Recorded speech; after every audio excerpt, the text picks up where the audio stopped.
I know. We've talked to Susan on that too. We're not hearing. And I've told the coal industry, I said, what do y'all, I said,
You to get breakfast and take your seats. We'll get started with our morning program.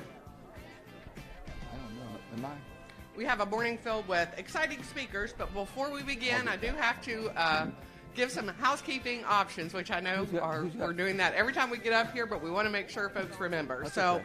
Let me start with at 5:30 this evening, there will be a reception for all Chamber PAC members in the Chesapeake Bay Room. Okay? We will also have a special polling briefing that will start at 5 p.m.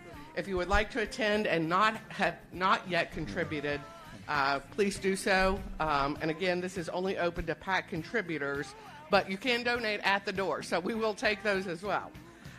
There also will be a reception for all Business Summit attendees this evening at 6 p.m. on the Colonial Terrace.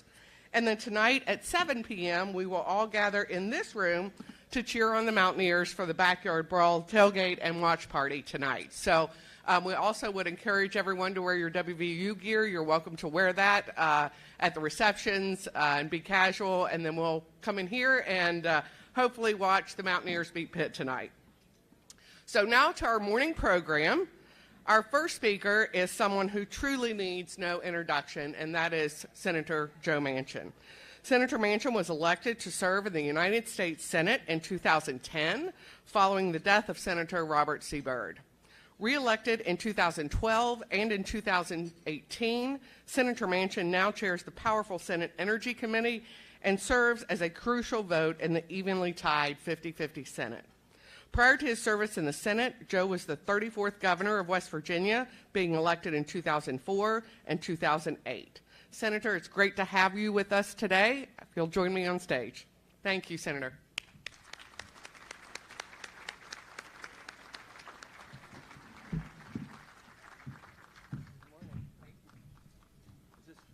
Is this turned on? I'm on? Okay.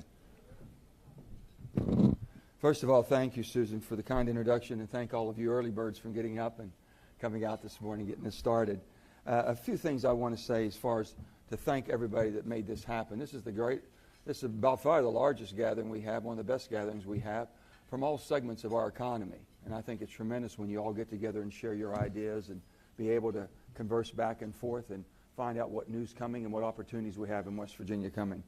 I want to say thank you, first of all, to my colleague, Shelley Moore-Capito. She'll be speaking later, and have her here today, and all of our legislators and state legislators. I also want to, I'd be remiss if I didn't say, I want to thank the governor and the governor's office for working with us so well. There's no politics involved when it comes basically what's good for West Virginia. We've been working and looking at this. I want to thank also when you have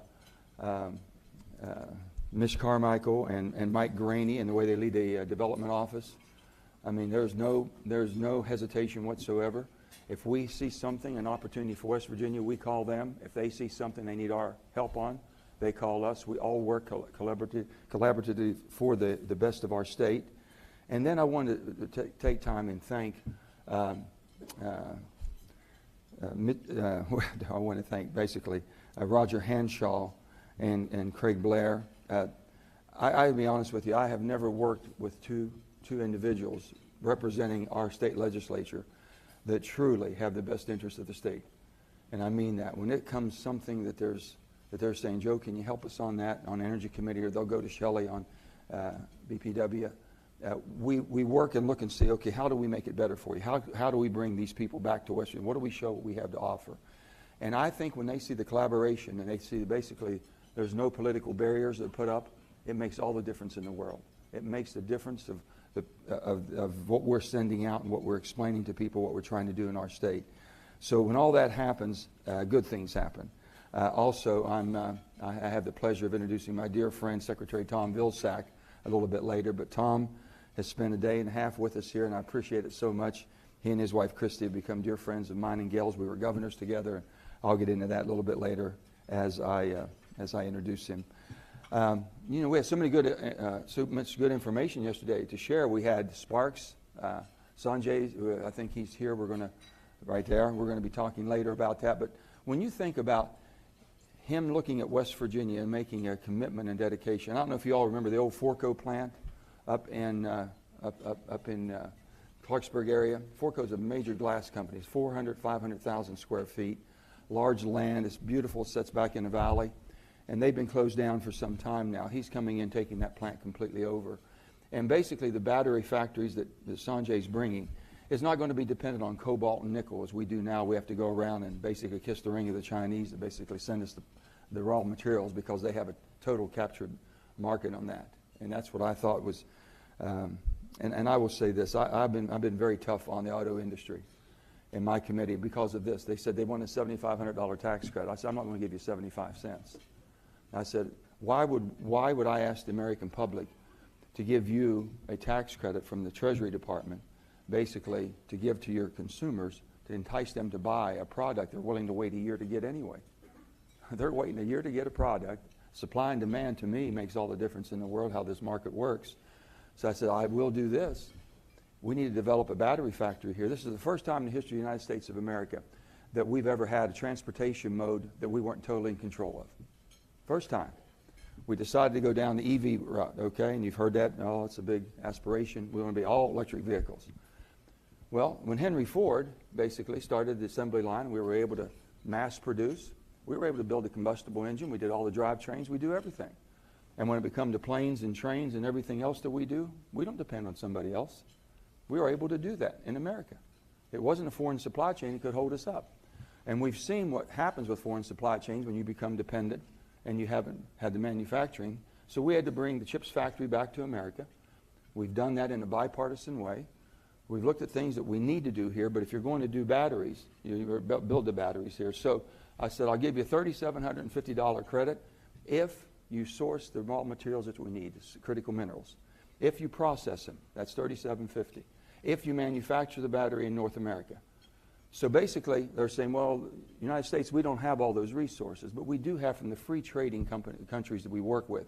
So free trade, whether this be Australia, some of our very, very close allies, Canada especially, we're able to do that and not be dependent on allies, not allies, but adversaries who have not been kind to us, and we use it against our best economic interest.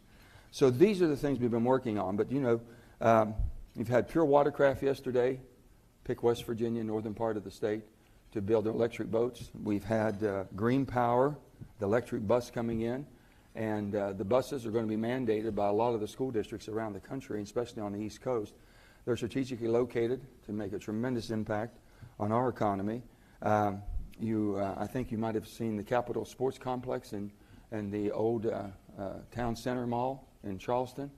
That's a game changer. That's a game changer for our state. And that's a big project undertaking, but we're going to get that done. Tom and I were yesterday, we announced the largest investment in clean water projects in West Virginia. It's going to be over $90 million when you look at Greenbrier County and Lewisburg. And Lewisburg is basically cannot grow anymore.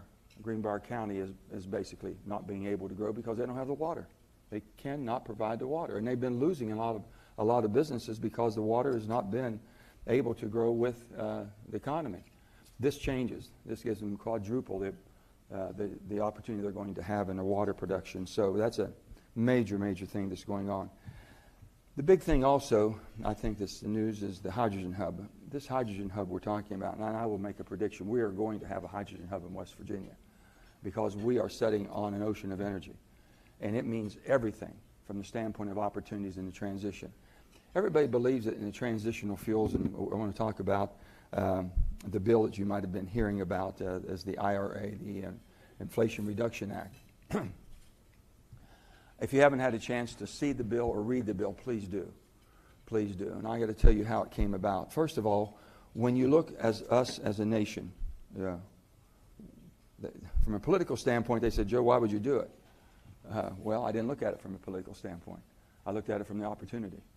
First of all, I was villainized by killing the BBB by many people on the left. And I didn't kill the BBB because I thought it would help the Republicans or hurt the Democrats. I couldn't support it because I thought it was bad for America, the policies that were not good for our country. So it wasn't a political decision I made.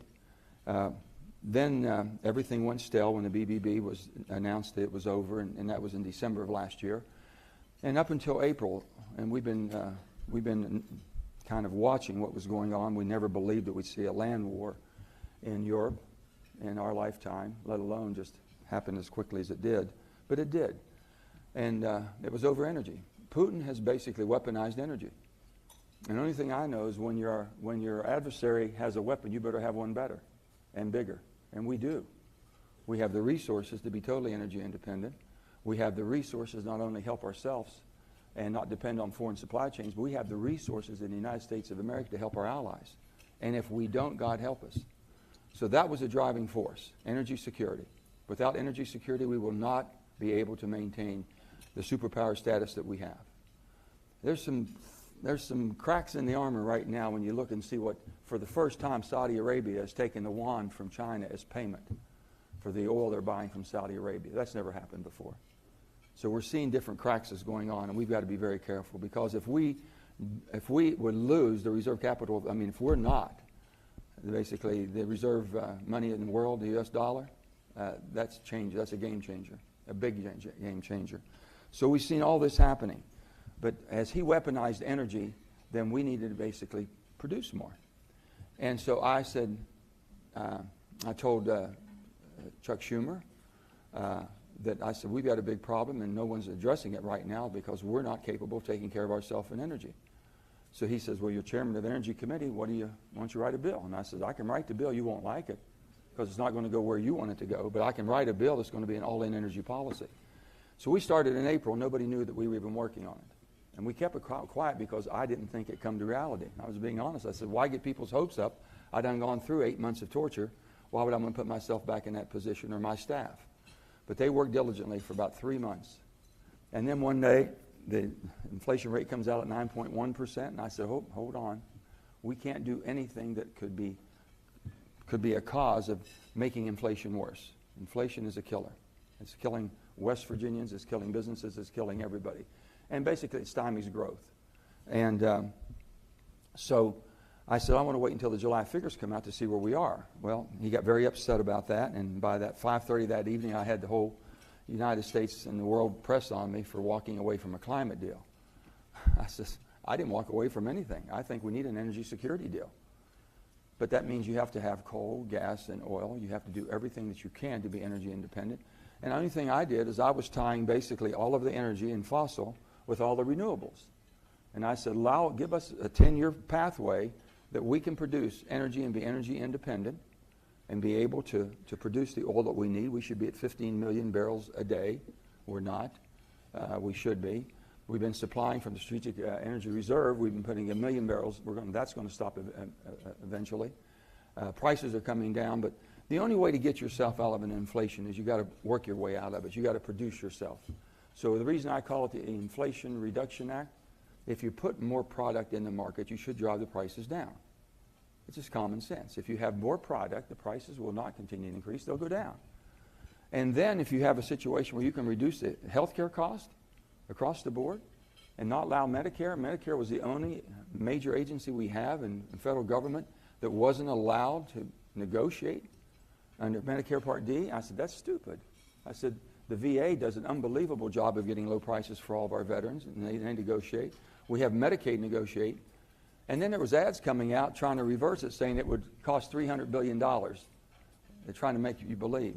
That was all supported by Big Pharma. Big Pharma was supporting a seniors group an outlying group that basically was reversing the whole thing. But we had about a $300 billion savings. When you look at everything that we have going on, and now you look at a bill that no one thought could come to fruition, because then when it came back to where they walked away, and then the next week we were talking, and Schumer said something to me, and I said something to him, and went back and forth, and I said, I didn't walk away, you walked away. I said, I'm still working on it. So we worked a bill out that was $739 billion.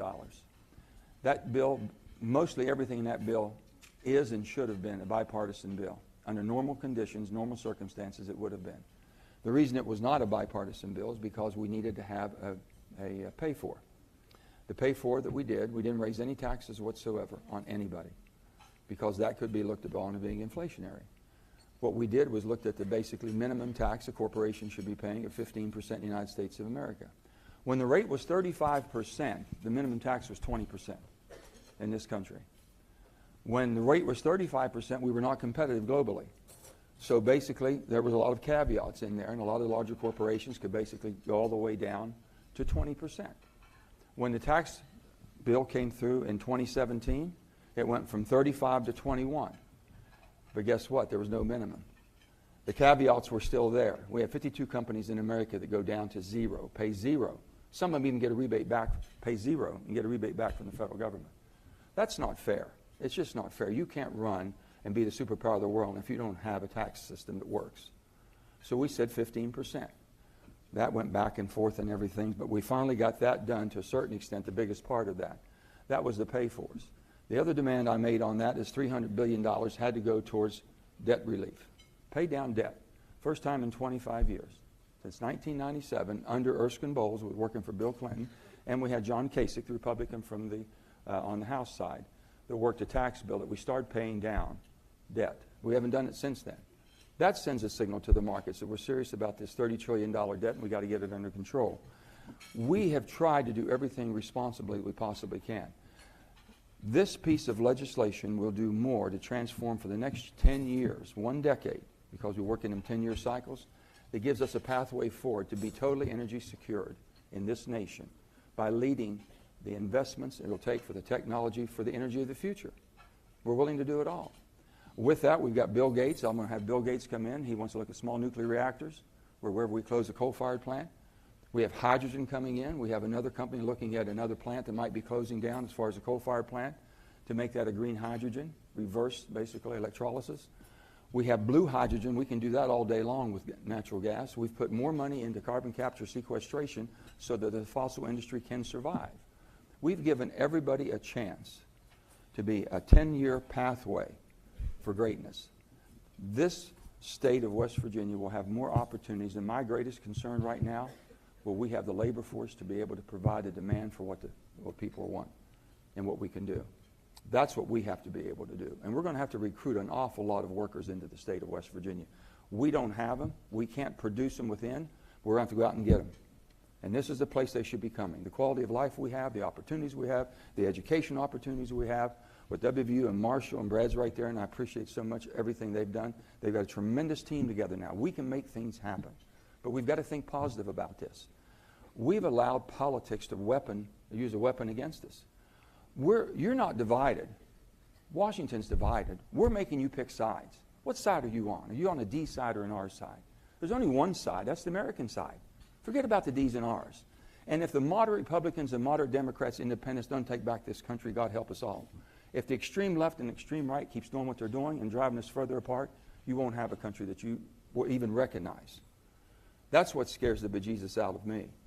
So, when I had a chance to write a bill, you know how many times you have an opportunity to write a major portion and write a major bill such as this? It doesn't happen. You can be there 50 years, you don't have that opportunity. Now, I could have said, oh, and I don't think that'd be good for my politics. Oh, I think my numbers are pretty good right now, so why would I want to disrupt that? I never even hesitated. And I've told everybody, if I have a chance to be involved in writing an energy policy that helps my country and puts us on a pathway that we can defend ourselves, because if we don't, I'll guarantee you, if Europeans that need the energy that they don't get this winter, and they force Zelensky, if they force Ukraine to make a deal with Putin, and Putin walks away as a winner, we're screwed. the world is screwed as we know it. China will be more embracing than ever before. They've got China and Russia doing major war games around the world. We've never seen this type of activity. We've never had two major nuclear powers. We've never had to face two major nuclear powers. This is the first time. So we better be on our game. And we better get our heads out of the political butts that we are in right now and start doing the right thing for our country. So when I said, I'll do it, and I did it. So I wrote the bill. If you don't like something in it on the energy force, it'd be my fault. If we've done something that you're concerned about, we can fix that. But the bottom line is, we took the opportunity to try to move forward, not just hold status quo, because we could not survive if we stayed in the same place we've been. The other thing is also, I've heard about the IRS. I understand, I really do. And I understand the politics that we're dealing with right now. But let me tell you, in the 1990s, we had 110,000 agents working for the IRS. Have you ever tried to get a hold of anybody on the telephone? You ever tried to get an answer back or just try to get anybody to reply? The system, the IT that they use is unbelievable. They have computers that are older than the first Apples we saw coming out. We have to basically invest in this. And you know how this came about. Rob Portman and I were talking. We were all in a bipartisan infrastructure bill. And Rob says, Joe, he says, if we did something with the IRS and finally got them to where they could do their job, that would produce more revenue. People should be paying their fair taxes. Since 2012, the last 10 years, high-income earners, I'm talking multi-high income earners in high corporations, the audits are down 72%. Now, that'd be like you having accounts receivable and having nobody working your accounts receivable. Putting it on the books, but no one's calling, no one's trying to hustle, get payments. It's no different. We have got to, as a nation, be able to efficiently collect the taxes that we all should be paying our fair share. And people that have incomes, basically $400,000 and less of getting incomes from earned income, they're paying. Small businesses are paying. They're trying to scare the bejesus out and saying there's going to be agents coming after you with AK-47s or whatever. I don't know. The only thing I can tell you this. First of all, we put guardrails on that. It was taken out of because of the bird bath as far as that reconciliation. We had that covered, and it came out. Janet Yellen put out a directive. The president, I've spoken to him about that. They put it right back in. And the only thing I can tell you, if you think you're being harassed or you know someone's being harassed, call me. Just call me. That's all I can tell you to do. Because that is not the intent. That will not happen, and it's not going to happen, and you shouldn't be concerned about someone coming after you unless you're not paying your fair share of taxes. And I can tell you one thing. If you have a good accountant, and the good accountant will tell you, well, that's kind of a gray area, but let's let it roll and see what they say. And if they don't say anything, we'll let it roll some more next year, and we just continue to keep compounding it. So the bottom line is we have to put fairness to the system, and that's what we're going to do. So when I made the decision on this, to do this bill, I didn't look at it that, oh, I'm helping the Democrats. And I sure didn't look like I'm hurting Republicans. I looked at it that I thought it would help America. I really did.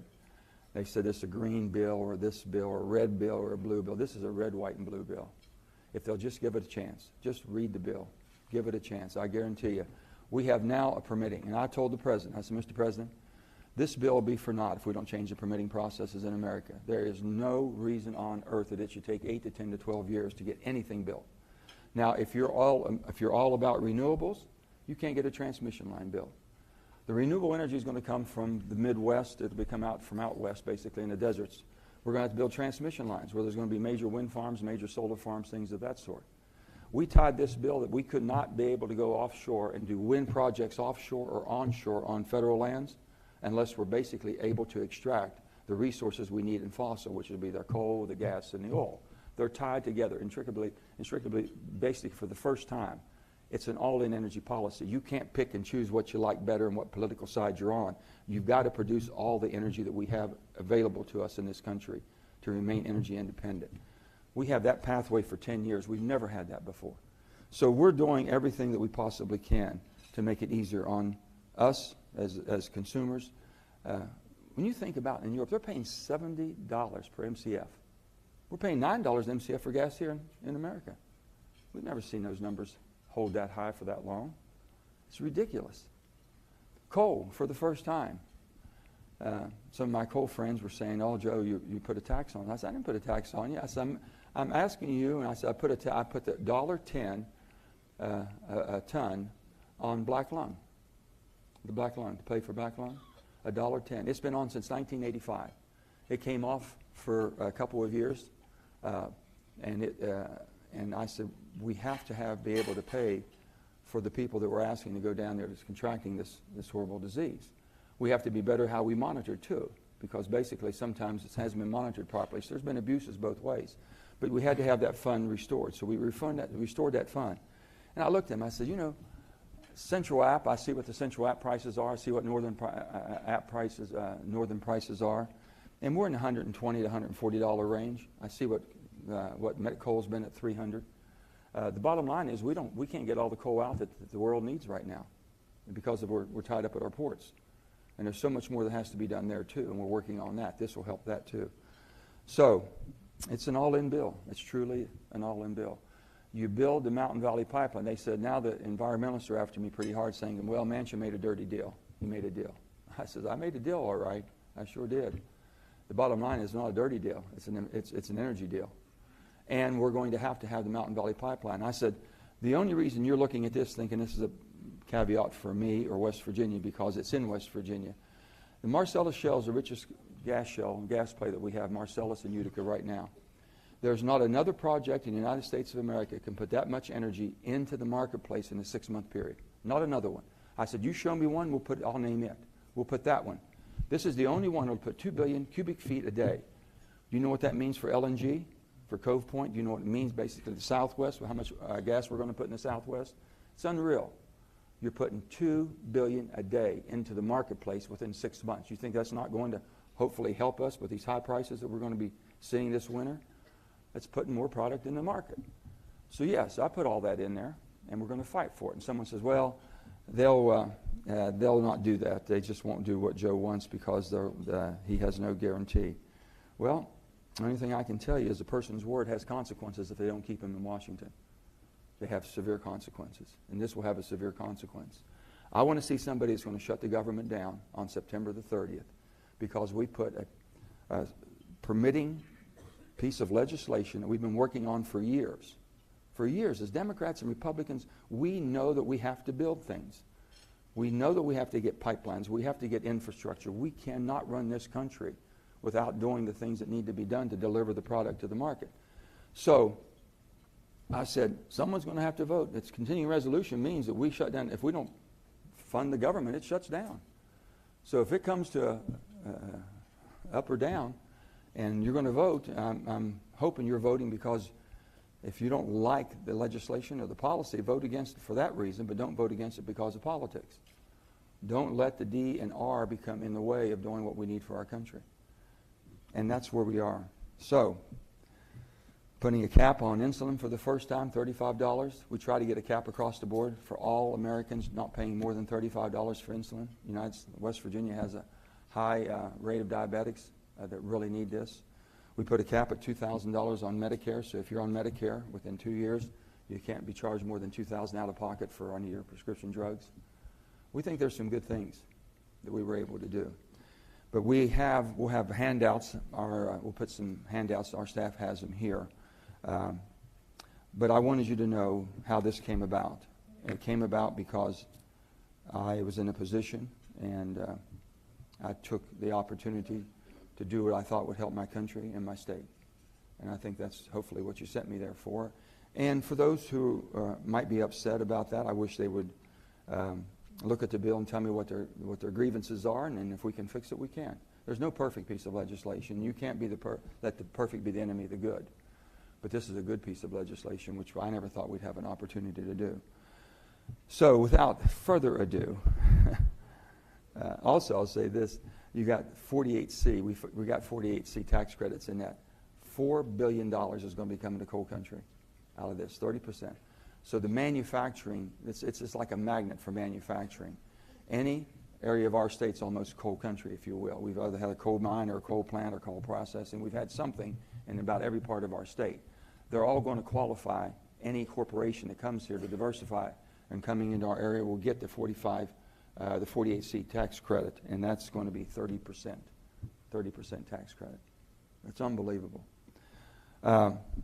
Hydrogen is going to be a big thing for our state. We've never done anything for hydrogen. I was telling them, when Barack Obama became president, they invested over $100 billion to mature wind and solar.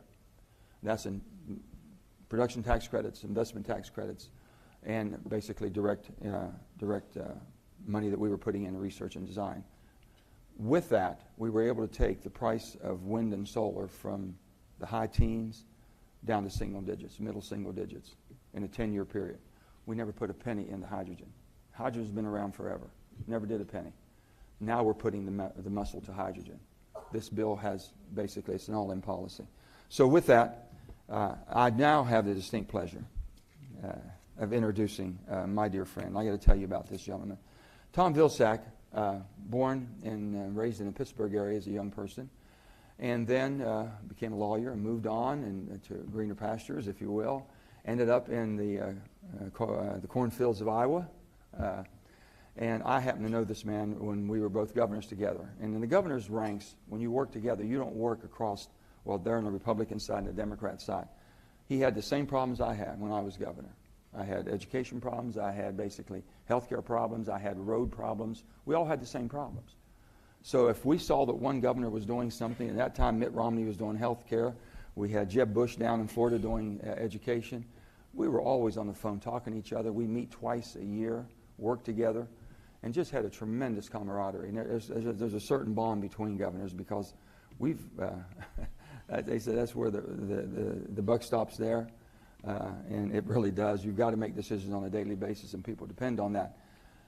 I've watched Tom, and first from the standpoint of when presidents put their cabinets together, sometimes you get competent people in the right place, sometimes you get political people in the wrong place. This is one time we got it right. There's not a man that understands rural America.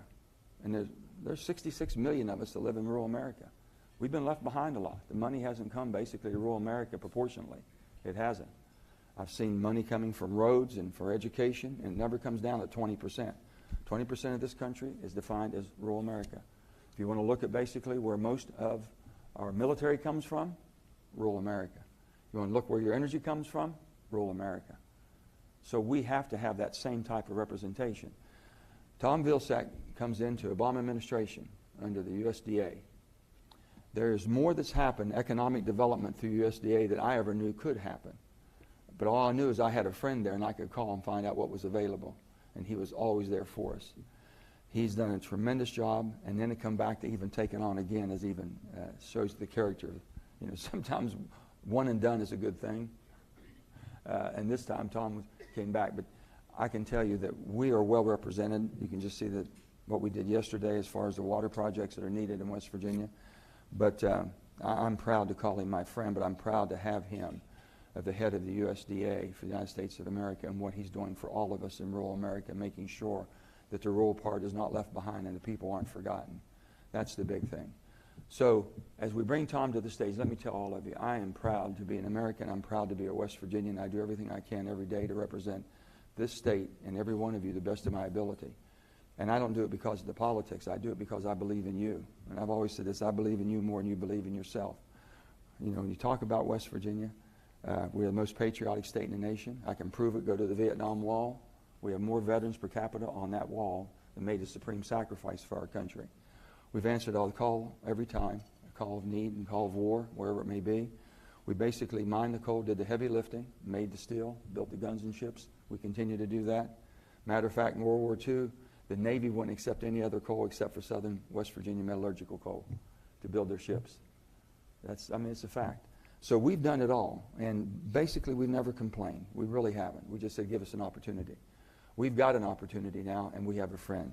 So at this time, I want to give a warm welcome, West Virginia welcome, to a dear friend of ours, Tom Vilsack, Secretary of the United States Department of Agriculture.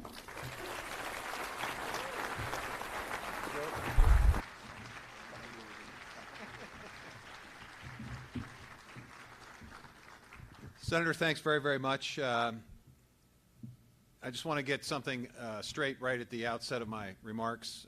The Senator slipped into the introduction that I was born and raised in Pittsburgh.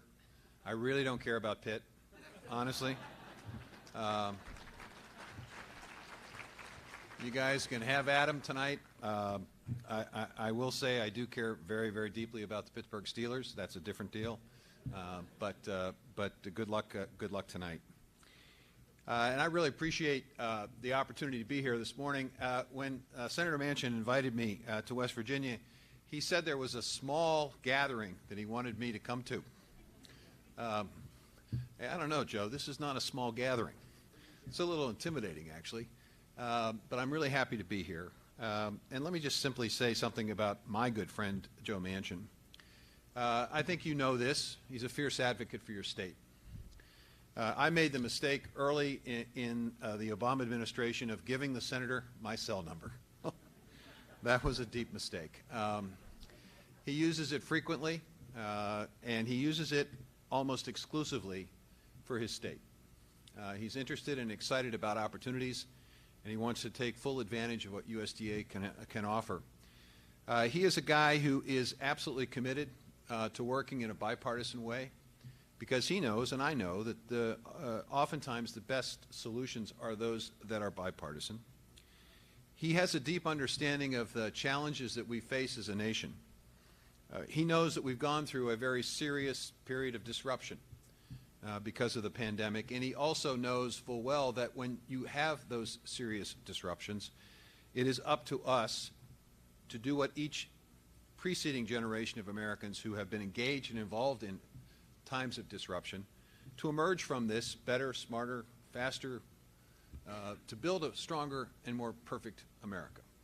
He understands that, and he shares an incredible passion for those people who build, those people who grow, those people who mine.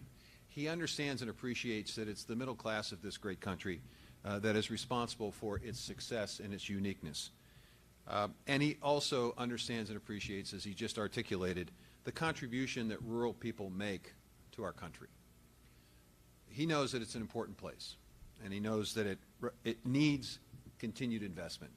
It's not only 20% of our population, it's also 72% of the land mass of the United States of America. So it's an incredibly important place. When you think of your food, when you think of your water, when you think of the electricity that and the power that we use to light our homes or to fire up our computers every day, almost all of it comes from rural places. So it's important for us to invest in rural places. It's important for us to have a strategy and a plan to build and rebuild and revitalize the middle class in this country.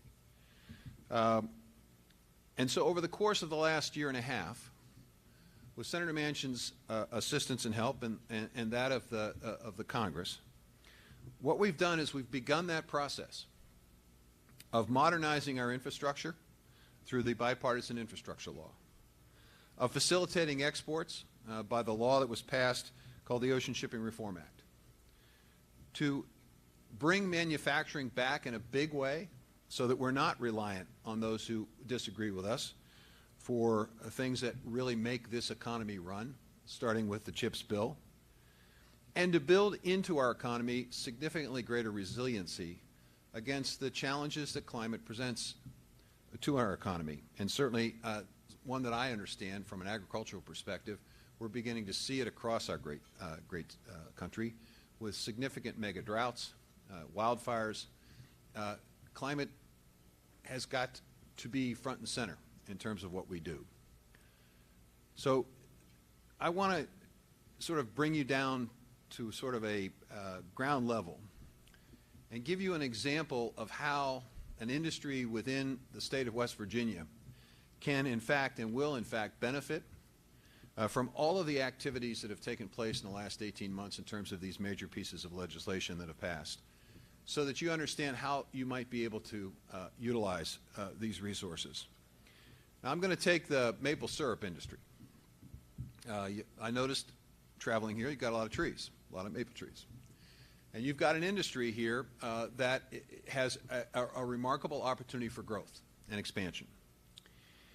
So when the American Rescue Plan passed, you probably didn't think of yourself, and you didn't think, well, how can that possibly help the maple syrup industry? Or for that matter, you can just fill in the blank, any industry that's represented here today. Well, that bill basically created the resources at the Department of Agriculture to facilitate more processing capacity in our great country, creating more opportunity for those who are producing a local or regional food product to be able to have it processed into a value-added product so that it can be sold locally, regionally, or internationally. We now have a loan guarantee program. So if that maple syrup processing entity wanted to expand their operation, they wanted to build a warehouse, they wanted to build storage, they wanted to build refrigeration capacity, they wanted to build expanded processing capacity, they now have, as a result of the American Rescue Plan, through the Department of Agriculture, a resource. It can either be a loan guarantee or it can be potentially a grant.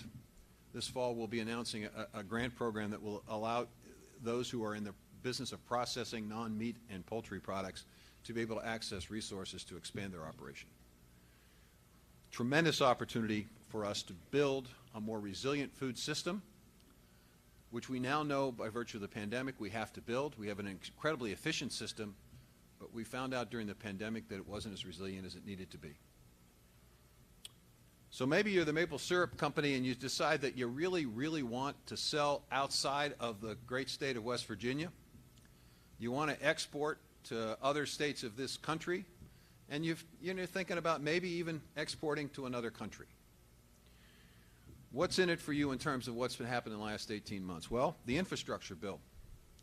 You see, when you invest in infrastructure, when you invest in roads and bridges and ports and lock and dam systems and airports, you invest in the ability to get product more efficiently and less expensively into the market. It gives American products, it gives that maple syrup processing facility a competitive advantage because it can get product to market more quickly. We have not invested in our infrastructure. We've had a multitude of administrations, both Democrat and Republican, talk about we're going to have infrastructure week. We're going to have infrastructure year. We're going to have infrastructure day. Didn't get done until now. This is the largest single investment in infrastructure since Dwight Eisenhower stayed here in the 1950s and basically built the interstate highway system. And it has that kind of profound impact and opportunity. Included in that infrastructure bill is an investment that will allow that maple syrup processing facility to be able to market all over the world. Why? Because now you're going to be able to communicate with the rest of the world, because no matter where you are in this country, you'll have access to high-speed internet. You will not only have the opportunity to expose the entire world to your product, but your schools will have the ability to have distance learning, your hospitals and clinics will have the opportunity of telemedicine, and every small business that does business here will be able to essentially market anywhere in the world. That's what the bipartisan infrastructure bill is going to do for companies in West Virginia. Now, when you think about processing, you're obviously going to look at ways in which you can use technology to process more efficiently and more effectively and to create value added. What's in it in terms of the last 18 months? The CHIPS bill. You go, what's the CHIPS bill? Well, that's a bill that basically says instead of us relying on China or some other location across the world for our microchips, we're going to build them here in the United States of America. We're not going to be dependent on someone who doesn't agree with us for something so fundamental to our economy. Because of the CHIPS bill, we're now going to be able to access that very vital component to a successful business operation. And for American agriculture, it's absolutely essential. Every combine, every tractor, every farm implement will now contain the ability to understand and appreciate every acre of land more carefully and more thoughtfully, so that we'll be more precise with our inputs, which will allow farm income to increase. It's a tremendous opportunity. And then you say, well, that Maple Leaf processing facility, you know, they're going to be competing with maple syrup from our friends north, our Canadian friends. How are we going to distinguish our maple syrup from their maple syrup? Well, one way we can distinguish it is by convincing the rest of the world that our maple syrup is produced sustainably. The most sustainably produced maple syrup in the world. How can we do that? By creating climate-smart forestry practices and climate-smart agricultural practices. Where's the resource going to come to do that? The Inflation Reduction Act. the largest single investment in conservation and forest management since the Dust Bowl. It's going to give us the opportunity to encourage those who are producing food and forest products to sustainably produce those products. And here's the future for American agriculture and forestry.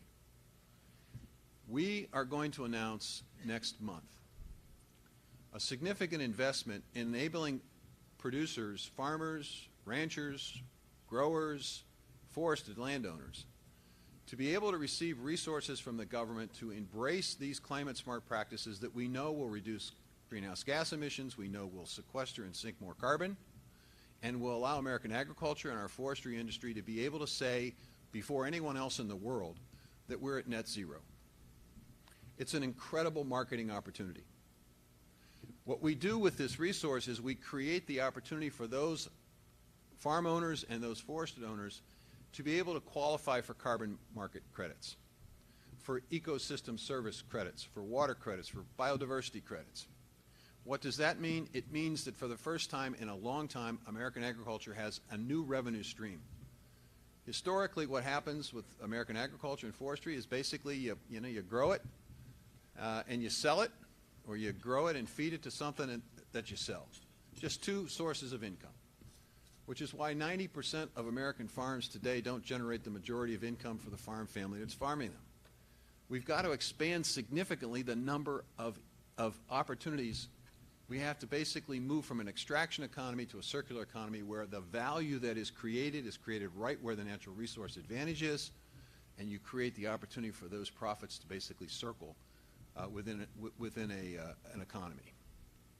Climate-smart practices create the opportunity for carbon markets and for other ecosystem service markets, a new revenue stream that creates also opportunities for small business, contractors, those who are involved and engaged in providing the technology for climate-smart agriculture and forestry. It also creates the opportunity to convert agricultural waste and forest waste into something more valuable. Sometimes it becomes a challenge for us in terms of what do we do with the diseased wood, for example, in the western part of the United States. Rather than watching it burn up, we can take that wood and we can convert it into a thing called lumber that is basically now being used for structural materials, cross-laminated timber. It's like a plywood, but it has incredible strength. And you're now seeing multiple-story buildings with the basic infrastructure of that building being made out of wood. Tremendous opportunity. You're able to convert that wood or that agricultural waste into a new fuel source. Now, I understand the electric vehicle thing. I get it. We talk a lot about it. And as I say, well, if the battery runs down in an electric vehicle, you pull off to the side of the road, you take your cell phone, you call, and somebody helps you out. But I'm not convinced that works when you're flying a plane and the battery wears out. What are you going to do then? We're going to need sustainable aviation fuel. Our industry is begging for it. It is a 35 billion gallon opportunity.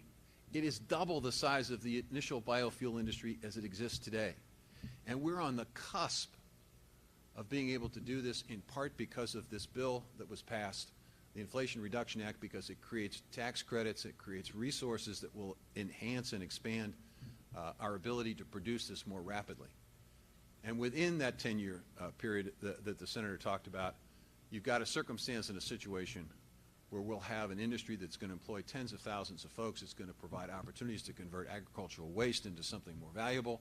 It's going to create new processing jobs. Where are those processing jobs going to be located? Where are those manufacturing jobs going to be located? They're going to be located in rural West Virginia and rural America. So this is a tremendous opportunity, folks. And I travel the country. I listen to folks. I read the news. I listen to, and you would think that things are dire. They are not. This is the most exciting time in my lifetime ever, maybe, in terms of agriculture and forestry. It is an amazing new opportunity to essentially create multiple revenue streams, more jobs, more income for farmers, more vitality in rural communities. And there's no state in the country that's better positioned to take advantage of that than the state of West Virginia. So I appreciate the opportunity to be here today. I appreciate the opportunity to tell you that we are just getting started in this country. We are going to emerge from this period of disruption and difficulty. We're going to emerge a stronger, better, smarter, faster, more competitive America. And the country, not only does the country need us, not only will our middle class expand, but the rest of the world needs us to be in that position. They're looking to America for leadership. They are desperately needing us to be at the top of our game. So I just want you to know that when the American Rescue Plan, when you think the American Rescue Plan, the infrastructure law, the CHIPS bill, the Ocean Reform Bill, and the Inflation Reduction Act, all of that being done in 18 months, it expands astronomically the opportunities that are available for every business and every industry in this audience today. So this is an exciting time. It's a time to be focused on building a stronger and better America. So I appreciate my good friend giving me the opportunity to be with you today. Rural places are just amazing places. And let me just finish with this, because the senator mentioned the wall in Vietnam and the fact that a disproportionate number of military people come from rural places. And this is why it's so important. This is why it's so important to rebuild this economy. He was a governor. I was a governor. We traveled together. We traveled because we went to Iraq and Afghanistan together as governors to visit our troops, our National Guard troops who were stationed in those very dangerous places, to thank them for their service. And unfortunately and tragically, as Joe well knows, when you're governor, you have the responsibility of acknowledging that sometimes they don't come back. In my case, I was governor for 8 years, 47 Iowans never came back. I want to tell you the story about one Iowan so you understand why all of what I've just told you about this economy is important. Bruce Smith was 42 years of age. He had been in the National Guard for over 20 years. He didn't have one tour of duty overseas. He didn't have 2 tours of duty. He was on his 3rd tour of duty, taking himself away from his wife and his 2 young children. He was a helicopter pilot.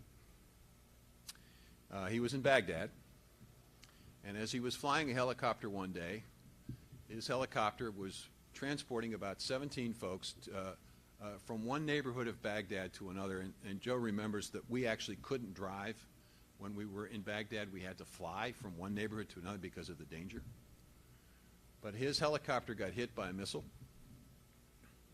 and as it was explained to me, as his helicopter was going down because of that missile strike, he and his co-pilot had a decision to make. To the extent they could maneuver that helicopter, could they maneuver it in a way that increased their chances of survival, but put the 17 people on board at greater risk? Or would he, in fact, put himself and his co-pilot at greater risk in order to be able to save the 17 people? He did what you would expect him to do. He did what heroes do. Put himself at risk, his co-pilot at risk. He died, his co-pilot died. 17 people walked away from that crash alive. I had the responsibility of calling his wife and talking to her 24 hours after she found out that her husband had passed away and her life had turned upside down. You know, when you have those conversations, no matter how many speeches you give, you never find the words. There simply aren't words. Now you talk about service and you talk about prayers and thoughts and all of that, but you inside of you, you're thinking, God, this poor woman. So I was struggling, and about halfway through the call, she said to me, Governor, I've got this figured out. And I thought to myself, my God, figured out? How could you possibly have it figured out? How devastating. She said, the way I've got it figured out, those 17 people needed Bruce more in that split second than I'll need him the rest of my life. Now think about those 2 people from a small town in Iowa, West Liberty, a town of about 3,000 people, just like many, many towns in West Virginia. What it was about those people. Bruce understood that when you live in a country that gives you so much, it is expected that you give something back. That's how he was raised in those small towns, with that value system. His wife understood that sometimes, unfairly, a country asks more of some families than others. That notwithstanding the fact that you are asked for more, you are willing to give more because you understand the significance of living and raising your family in a place called America. It is that value system that creates people like Bruce and his wife that needs to be alive and well in this country. For it to be alive and well in this country, you have to have a strong, growing, vibrant middle class. You have to have an economy that allows us to grow and to build and to make. You have to have an economy that we're now going to be able to build because of the work over the last 18 months in D.C. So I leave you with this. Understand the significance and importance of every job, of every business, of every farm, of every ranch in rural America, because we are a great nation in large part because we have great people in rural America. Thank you very much.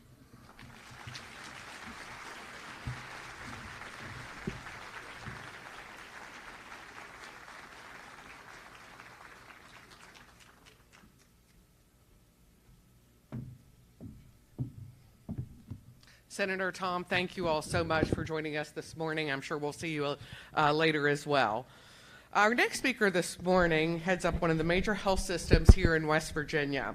Dave Ramsey is the president and CEO of Charleston Area Medical Center. Dave joined the CAM system in September of 2000 after leading a five hospital regional system for Methodist Healthcare in Memphis. And so since coming to CAMC, he has become an integral part of our community and is an active member in numerous civic organizations, which I know that firsthand. I've served on several boards with Dave, and he is very active in our community. And Dave, thank you for joining us today, and I'll turn it over to you.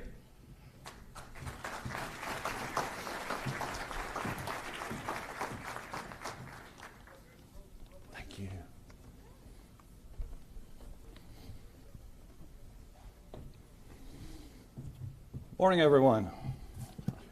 I think this is on, so I can walk around a little bit. I just want you all to know, I mean, you don't have to sing or anything, but actually today is my 22nd anniversary in West Virginia. September 1st,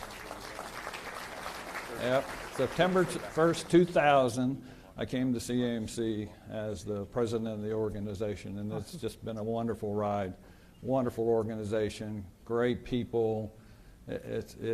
It's really been the pinnacle of my career, frankly, not just professionally, but just personally as well. So I've been coming to these for many, many years. I don't know about the rest of y'all, but the energy in the room is really wonderful, really terrific, isn't it? I don't know that I've been in one of these that has been so positive, so energizing, so exciting for our state. And I'm going to talk a little bit more about some of the challenges in healthcare, but some of the really great things that are going on as well. So, turbulent times in healthcare, I don't think that'll come as any surprise to anybody. You hear it in the headlines all the time. What's going on in healthcare?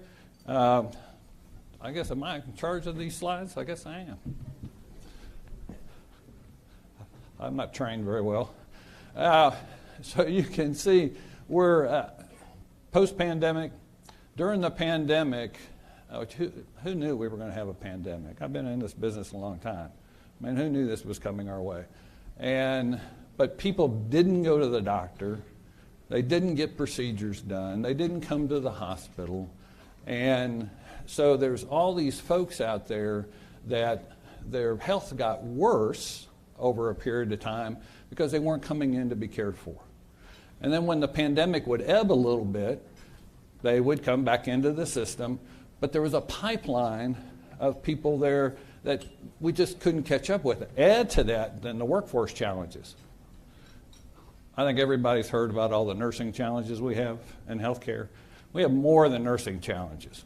We have challenges in virtually every area of our workforce, and most of you probably do as well in your business, in your industry. The travelers, whole new category. There are student nurses now going to school that professionally, they want to be a traveler when they finish. When they finish school, they want to get out of school, they'll go to a hospital, they'll come to CMC, work in the ICU, work in the emergency room, work in surgery, and then they want to be a traveler and travel around the country. Get paid very well to do that. There's a shortage in this nation of about 250,000 nurses. About 18% of all nurses have retired during the pandemic. Think about it. It's a very stressful job, certainly during the pandemic. It's stressful on any day. But during the pandemic, they didn't know if they were going to get COVID. They'd take it home to their family, take it home to their kids, take it home to their parents, their grandparents. So a lot of people just said, I can't do this. There's not a healthcare worker in America that wouldn't respond to a disaster. You've got a bus crash on the interstate. You got 40 people come in the emergency room. You will have people lined up out the door to help. But this bus crash has gone on for years, and it's just been so wearing on everybody in the industry. I mean, frankly, from me on down through the organization. So it's very stressful in that regard. Well, that's just added to inflation. We've heard about supply chain. Supply chain is real in healthcare. We heard about the medications yesterday, most of which are made overseas. Supply chain. It's all really a very difficult situation, which is just added to inflation in healthcare. Nothing new there. All of your businesses are seeing it. We're seeing it in terms of salaries and supplies. Most of the Band-Aids in the world are made overseas. You know, it's just amazing how difficult that is. And then the other thing is everybody looks to our healthcare delivery system and says, you know, make me well, and make me well. Well, the researchers would tell you that only about 35% of your well-being and your health can be attributed to the healthcare delivery system. The rest of it is what we call social determinants. Do you eat well? Do you smoke? Do you have access to transportation for care, for groceries? You know, just a whole list of things we call social determinants that really determine one's individual health care. We're going to talk more about social determinants as well. And then we have the national crisis. The national crisis in mental health. It's not new. It's been around for decades. But it just doesn't come up on the list. It just does not come up on the list. Lots of lip service given to it around the country at every level, but not a lot has been done. And right now, I'm not sure a lot will be done. And certainly West Virginia struggles with that very issue in a very significant way. So as a health system, how do we fit into this? All these issues, all these challenges as well. To be a successful health system, what we see around the country is, and we see in West Virginia, small hospitals can't navigate it. They can't. Expenses are going up too fast. Resources are too hard to get. Physician talent are hard to get and maintain, recruit. And so systems are getting bigger. Hospitals are aggregating together and combining. You have to have size. You have to have geographic spread. You have to be big enough to access capital to provide services and recruit physicians, and big enough to recruit the talent you need. CMC is a tertiary community academic medical center. We have to recruit physicians from all over the country, frankly. And so you have to have size to do that. And to that end, CMC is very proud to announce, in conjunction with our new partners, the Mon Health System, the formation of Vandalia Health. As of 4 o'clock last night, there's a new health system in West Virginia. David Goldberg, the president of Mon Health System, is here, and through his vision, his enthusiasm, his encouragement, and the support of his board, many of his board members are here today as well, the CAMC and Mon Health System have merged together to form Vandalia Health. We couldn't be more excited about it. listen, I'm going to applaud for it. You all may not want to, but I am. So, it's just sort of beyond words. We're just so excited about it. So, most West Virginians in the room know that this part of the world, at least in the Americas, the British name Vandalia Territory, West Virginia, parts of Ohio, Pennsylvania, Virginia, Kentucky, etc., was Vandalia. Back in the day when they taught civics, you probably learned all that. And then the logo itself is meant to mimic the rhododendron, the flower of West Virginia, the color. And, of course, the cross is healthcare, help, emergency, hospital, doctor, etc. So that's where the logo comes from. That's where the name comes from. It's meant to represent our great state and really the entire region. So we couldn't be happier about it. Combined, we cover most of the state. The green is the Mon Health system area, and then the blue is the area that CMC covers in our state. We have lots of board members here today, actually. We have some Vandalia Health board members in the room now that with the formation of the new board. So CMC board members are in the room as well. Combined, this health system now is the second largest non-governmental employer in the state. So we're about 50,000 healthcare jobs in the state, and we're number 2 in the entire state for non-governmental at this point in time. But you can't have a health system. It's not all about the hospitals, frankly, be candid. It's much more than that. And we have a network that we've worked with since 1995 called the Partners in Health Network. It's a group of healthcare organizations scattered all over the state that are clinics, federally qualified health centers, rural health centers, public health departments that have been working together for almost 30 years on their communities, on the care in their communities. They've come together and they've said, how do we work together? How do we ensure access to care? How do we do better for our communities? How do we recruit physicians? How do we remain viable and sustainable in our communities? And it's a voluntary group. They voluntarily have been coming together for all these years to work on what we would really call, it's a very trendy word in our industry right now, population health. They've been doing population health for almost 30 years, working at the individual level. But there's a new version of our Partners in Health called the West Virginia Health Network. Part of our system. The president of that system, Michelle Kuhn, is here with us as well. This is really how we got to know the Mon Health system. We started working with them 3 or so years ago, and just figured we see the world pretty much the same. We want to do better for our communities. We want to do better for our employees. We want to do better for our physicians as well. And we figure we could do it better together than apart. So what's a West Virginia Health Network, and what does it do? It's a really tremendous organization. About 2,200 providers, primary care providers and specialty providers, about 18 hospitals or so. We've got 20 other organizations, skilled nursing facilities, home health, et cetera, and then about 30 urgent care scattered all over the state. These folks are contractually working together. They come together to really improve health care.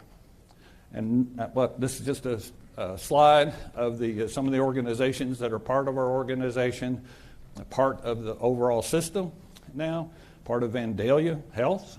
So it's the key is that they're looking at the individual patient at this point in time. They're drilling down to how do we help Dave Ramsey be healthier, ensure that he's getting the care that he needs as close to home as he can get it. And how do we do that? We do that by bringing together providers from all over the state, the 2,200, et cetera, the 18 hospitals, et cetera, come together and they focus on the individual care of the patient. We have a software system that all these systems are part of. We provide it to them. It will give them information on the individual patient. What things have they been in for their annual wellness visit? If they're a diabetic, have they been in and gotten their A1C checked? Have they gotten their eye exam done? So they look at all this data and information at that level. We have analysts that work within the health network that will search through this data. They'll call a doctor's office and say, Dave Ramsey hadn't been in to see you, Dr. for a while. You want us to call him? You want to call him? Sometimes the issue is they don't have transportation. So the office maybe or the health network will work with them to get transportation in to see the doctor. So, and they do it through a quality committee. If you could sit in the room with these folks and watch how focused they are on just making healthcare delivery for the individual in our state better. So if we can make it better, what's the outcome of that? People are healthier. They're not going to the doctor as much. They're not showing up in the emergency room. They're not going to the hospital as much. They're not in the hospital as much. It lowers cost. Lowers costs across the system. Again, it's population health at the patient level. It's not at a hospital. We're not, we can't, people come to our hospital, they're sick. Insurance companies are not going to let you in the hospital unless you're sick. That's not population health. They're not going to come to you at that point. You have to work locally, and you have to focus on their needs, and you have to help the clinic that's taking care of them. I mean, they're overwhelmed with the demand for services in their area, in their region, in their communities, et cetera. So it's really tremendous. I mean, the other great part about this is we have insurance partners that work with us. Highmark Blue Cross, Unicare, Aetna Better Health, the health plan are all part of what we do. And we collaborate with them, we cooperate with them.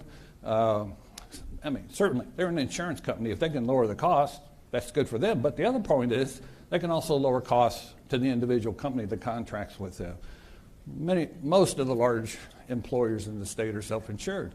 So if they pay your claims and we can reduce the individual costs of health care, then the individual company is going to save money in the overall population health and saving money in health care.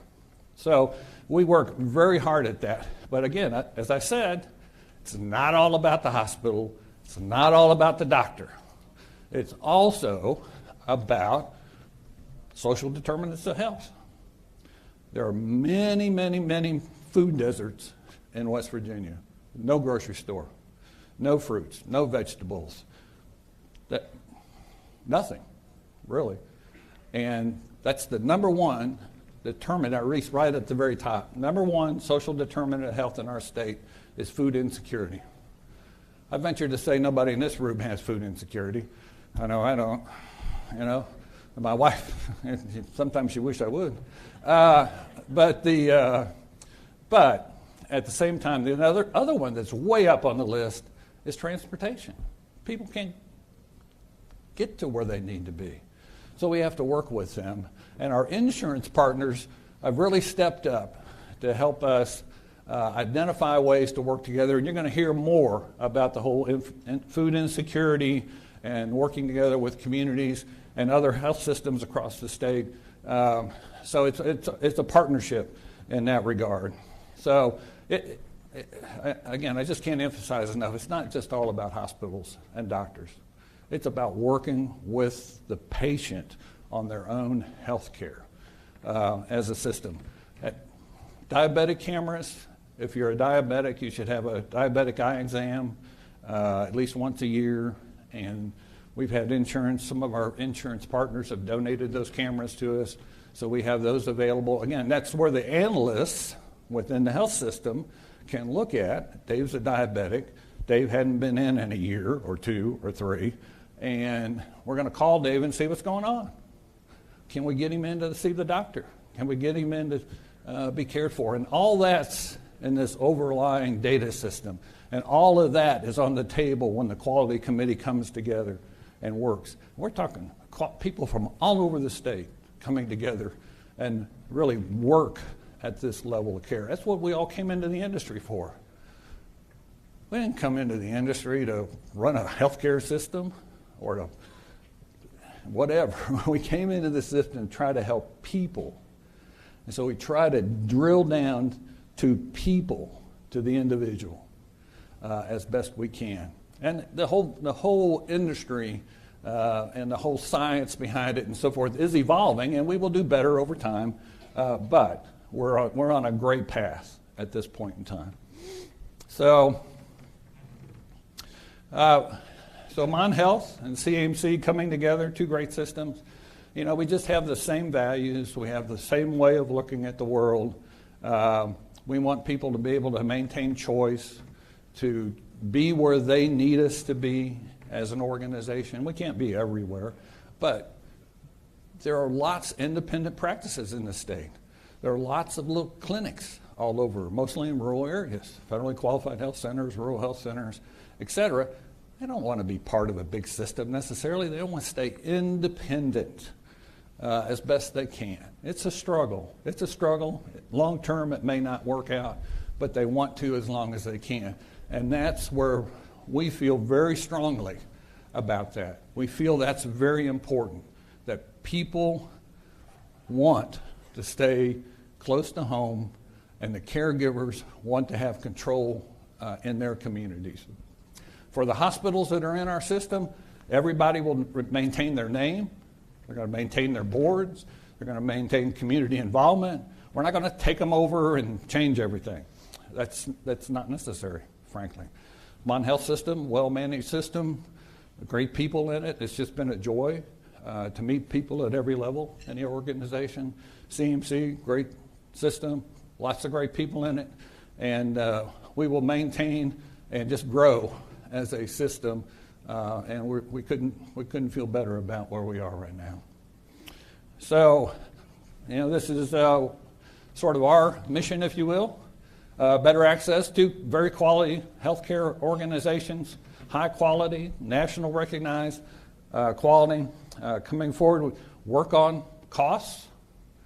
Again, population health. How do we do that? Freedom of choice for families. Stay local, local control, involvement from the community. You know, if you don't have a hospital in your community, you really don't have doctors. If you don't have doctors in your community, you don't have a hospital. You can have a clinic, federally qualified health clinic. The federal government really makes that possible. I won't go into the details of why that works, but it's important. So anyway, it's a really significant day for us. We are really thrilled, couldn't be happier, frankly, about where we are. And it's just deja vu, I guess, or serendipitous that, you know, this day I'm here. We sponsored the event as a sponsor for the event months ago, and then for this day to come and be today, and me have the opportunity to stand up here and announce the creation of Vandalia Health is just beyond my wildest dreams, frankly. We couldn't have organized it if we tried. And then on top of that, it's my anniversary. 22 years in West Virginia, how about that? Can't go wrong there. Thank you all.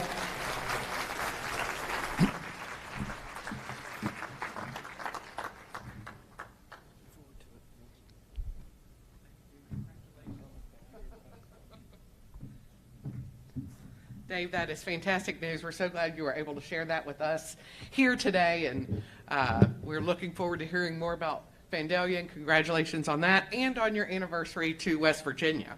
So today, obviously, we're talking a lot about healthcare today, and really it's appropriate given the vast economic impact that the healthcare systems have on West Virginia.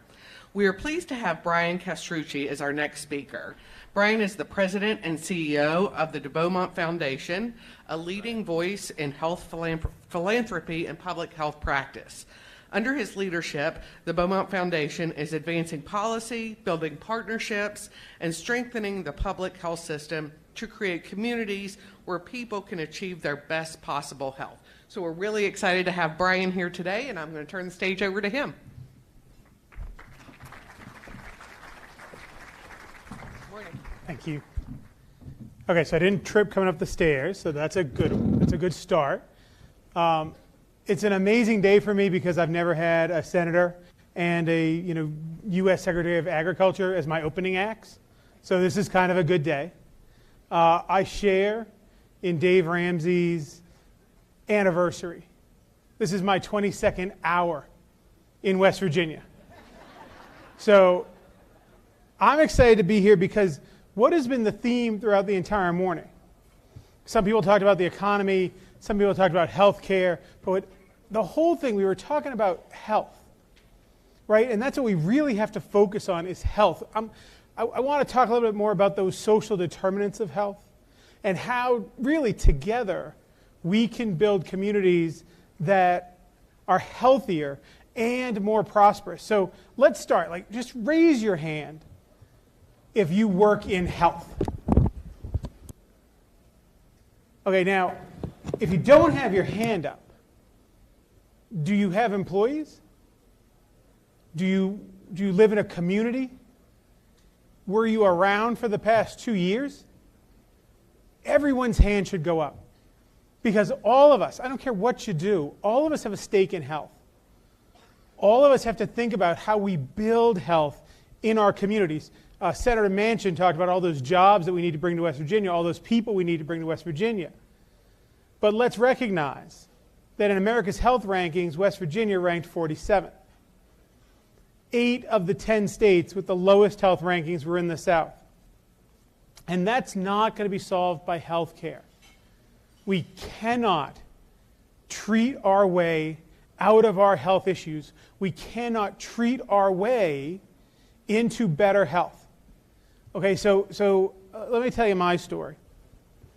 In February, I went into the urgent care. I wasn't breathing so well. And of course, I said, this is probably bronchitis. Now I knew right darn well it was not bronchitis. I knew what it was. It was congestive heart failure. So I had congestive heart failure in February. I had a heart attack on Valentine's Day. I do not think my wife will ever let me forget that. As I called her, I was like, hey, hon, instead of dinner, can you come to the ER? Now, look at me today. I'm like, I've lost 60 pounds, eat well, went to all my cardiac rehab. So was it health care that allowed me to get healthier? It was to a degree, but it was also the life I live, the community where I live, my resources. Health right now, everybody, is a luxury item.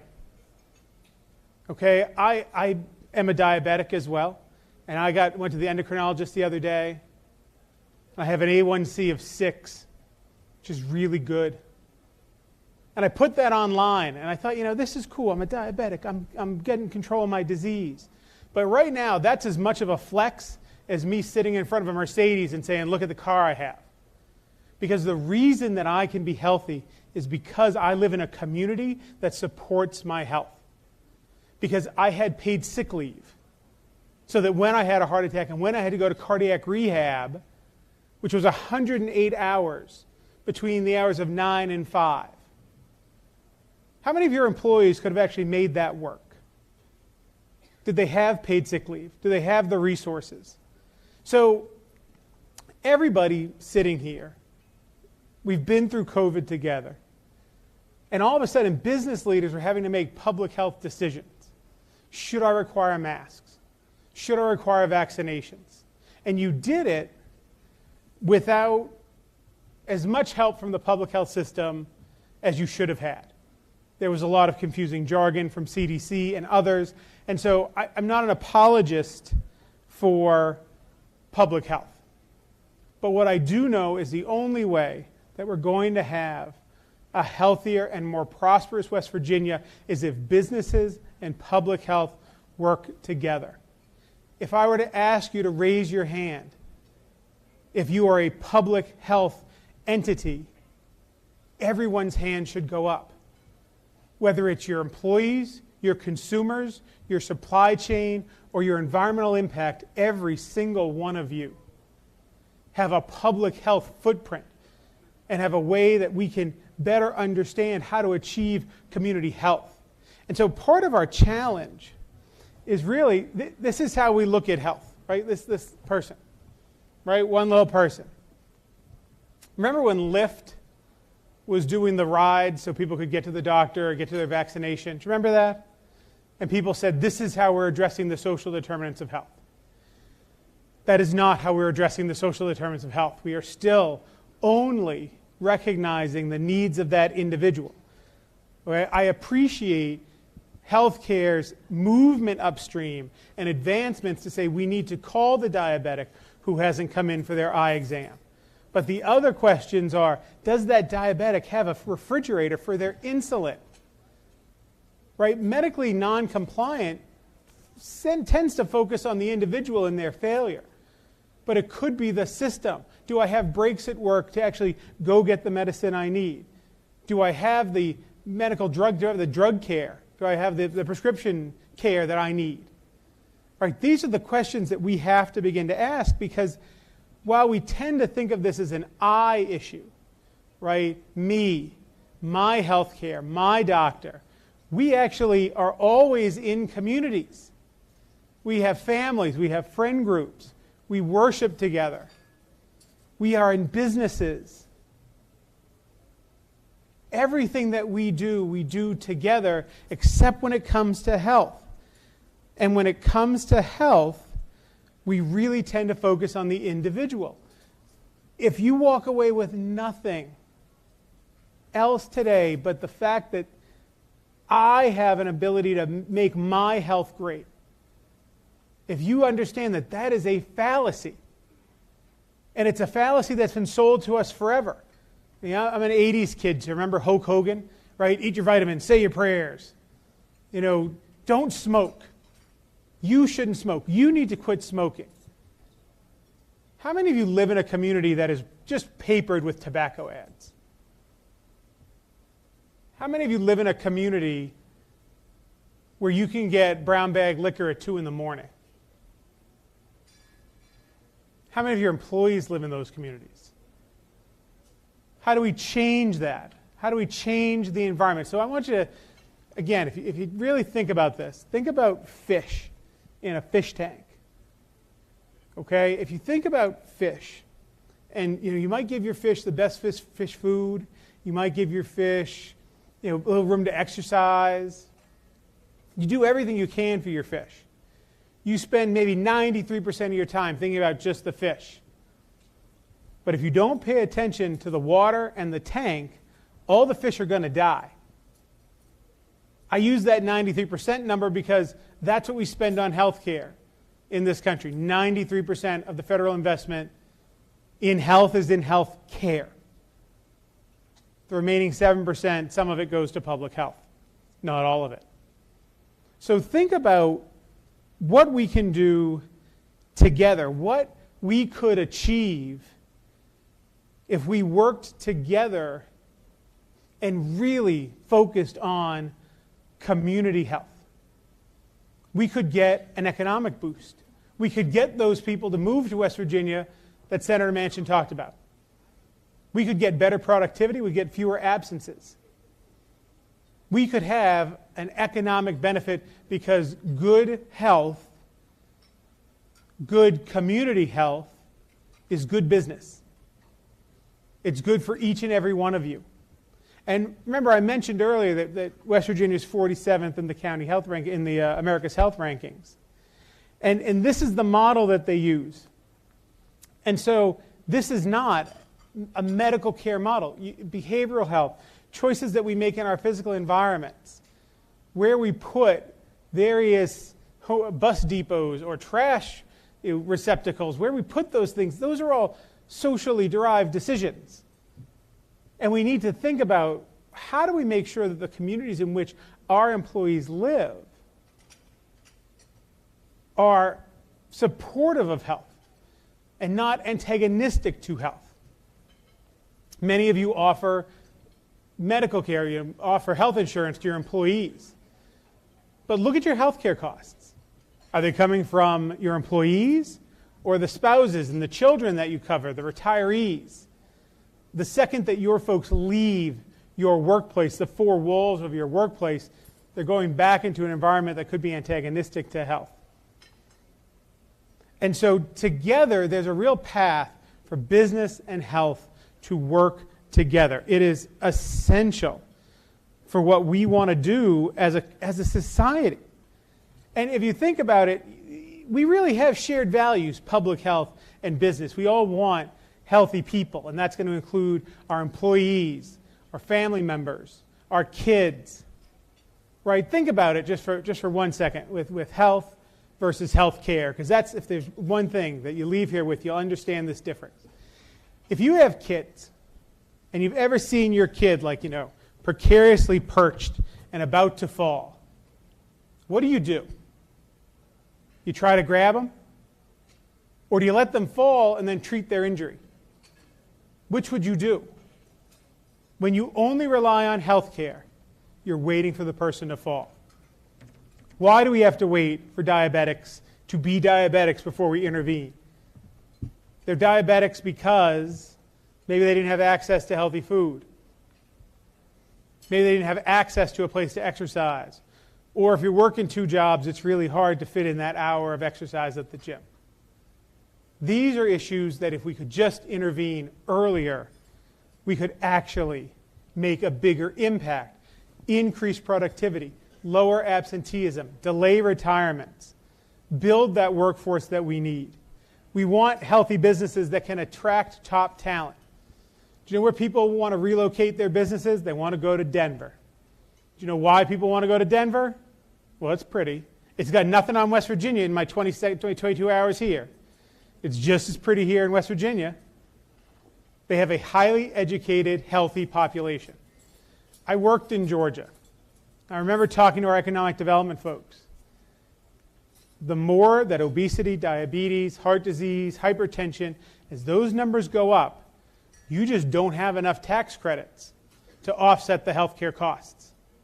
And so it's not economically viable to locate in a state that has high rates of those chronic illnesses. You're not going to fix diabetes. You're not going to fix cardiovascular disease. You have those forever. Multiple visits to the healthcare provider, more absences. There are economic impacts. The data are clear. We need healthy businesses. We need healthy communities. The people who buy your products, the people who are supporting your business are in those communities. And we all want healthy communities. This is the beauty of working in health. I've worked in health for 30 years. And I've yet to meet someone who actively says, I really want to have unhealthy people. I enjoy people who are sick. I want to see more of them. Right? This isn't so many debates in our nation that come down to like my side or your side. Everyone wants health. We focus too much on health care. Because if you think about health, public health, community health, healthy businesses, it's like the foundation of a house. You don't really think about it a whole lot until it's cracked. Well, it's cracked right now, everybody. Right? We've seen declines in life expectancy in the U.S. That's unacceptable for one of the richest nations in the world. And of course, we want healthy local economies. So I'm not here as a do-gooder public health guy, who says you all should do these, we should tax you, you all need to pay more, you need to do all these things for your employees. What I'm here to talk about is how do we have a robust public health system and the partnerships that we need to support the future safety, security, and prosperity of the state of West Virginia and the nation.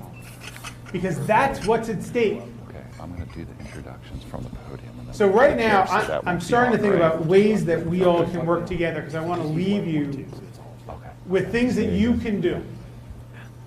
You can do as business owners, business leaders in your communities to help us get there. I want to, and all due respect to Dave Ramsey, I want to make sure that there are fewer patients for him. I want to put them out of business. That'll never happen. People will always be sick. But how do we have a world that supports our health, makes health the default choice for everybody, so that health is not that luxury item, that everyone who wants to live their healthiest life has an opportunity to do so? Think about this. Somewhere you all have an employee that's renting an apartment. That apartment has mold in it. Because of that mold, their kid is going to the doctor more often. It means they're not at work as much. It means when they're at work, they're on the phones. Because remember, the hospital's only open, like your clinic folk are only there 9 to 5 most times. And that's when we're supposed to be at work. So we've got to find the time to call about our kids and find out what we're doing about their care. But what if you had proactive rental inspection in your community? What if your city government, your county government, was inspecting those rental properties and fixing it so that if someone does have mold, we remediate it? I don't want businesses to have to spend one nickel to promote the health of the community and promote the health of the public. Of course, always. What you are, You guys your make it easy. employers, you have political power. That's what we need to mobilize and get government to do the things necessary to let your workers be as healthy as they can be. So the first thing I encourage anybody to do is we need to start business councils. We need to get public health talking to business. Come on, you guys know. There was some Chamber of Commerce head who got to meet with a health official during COVID. Question, okay. And it was the first time they You got met. the first question. Right? And they introduced each other. And then the public health person said, oh, by the way, I'm doing a stay-at-home I'm protocol. just going to reach out to you. and That's a say, bad "Can I say first good date?" morning?" And I'll say good morning to Who you wants to go and on that these second two, date? And then I have a Listen, little, federal public health, federal, highlight state, your and local book public and health just leaders soften things made a up. lot of I'll do decisions the- that I'll do the impacted gun every part of introductions. our I'm gonna lives, our introduce businesses, everyone. Can our I say, schools, how about, our and I'll worship. say, I'm going to hand it over to Kevin. He's And gonna have a few remarks. unfortunately, So, they didn't have the credibility that they I was needed even going to do it before you did the introduction. to have Just people trust these to kinda decisions. This is how it was so easily capture politicized. the audience. Okay. We need to So what start do you want- what do talking you want me to do? today. Don't do anything. Just Get let back me- home just and let me say, jump in and okay, say, well, I have I'm employees, just gonna and say this good other morning person before we has get started. employees, and we all live in this community together. And then I'll- How are we going to then I'll make it hand the it back. healthiest community? Then you can do the introduction. How do we make sure that next time that because we knew, public health people knew stay-at-home protocols were on the table. We can just wake up one day and go, let's shut it all down. Why weren't we talking to you? Why didn't we bring you together and say, this is what's going to happen? How can we best move forward together and achieve health? Health is a team sport. Health care is an individual sport.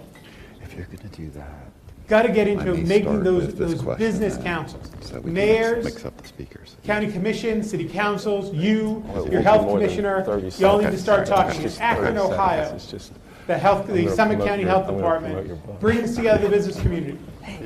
They work Seriously, together it's to all pass good. tobacco I'm just 21, loosening up raising the that word. minimum age to buy tobacco to Dave Ramsey 21. this morning, you're part of And the they did it dialogue. with their business Did you say community. that? Yeah, I mean, Same thing in all Kansas over City, this. Missouri. Kansas City Chamber of Commerce has been a huge partner because you know what they love it. found was Part of Kansas City was always on the lowest end of the list when it came to unhealthiest places to live. So anyone who does economic development, do you really want to go into a meeting with a business with a new magazine ad that says, West Virginia, unhealthiest state in the country? That's a hard PR hit.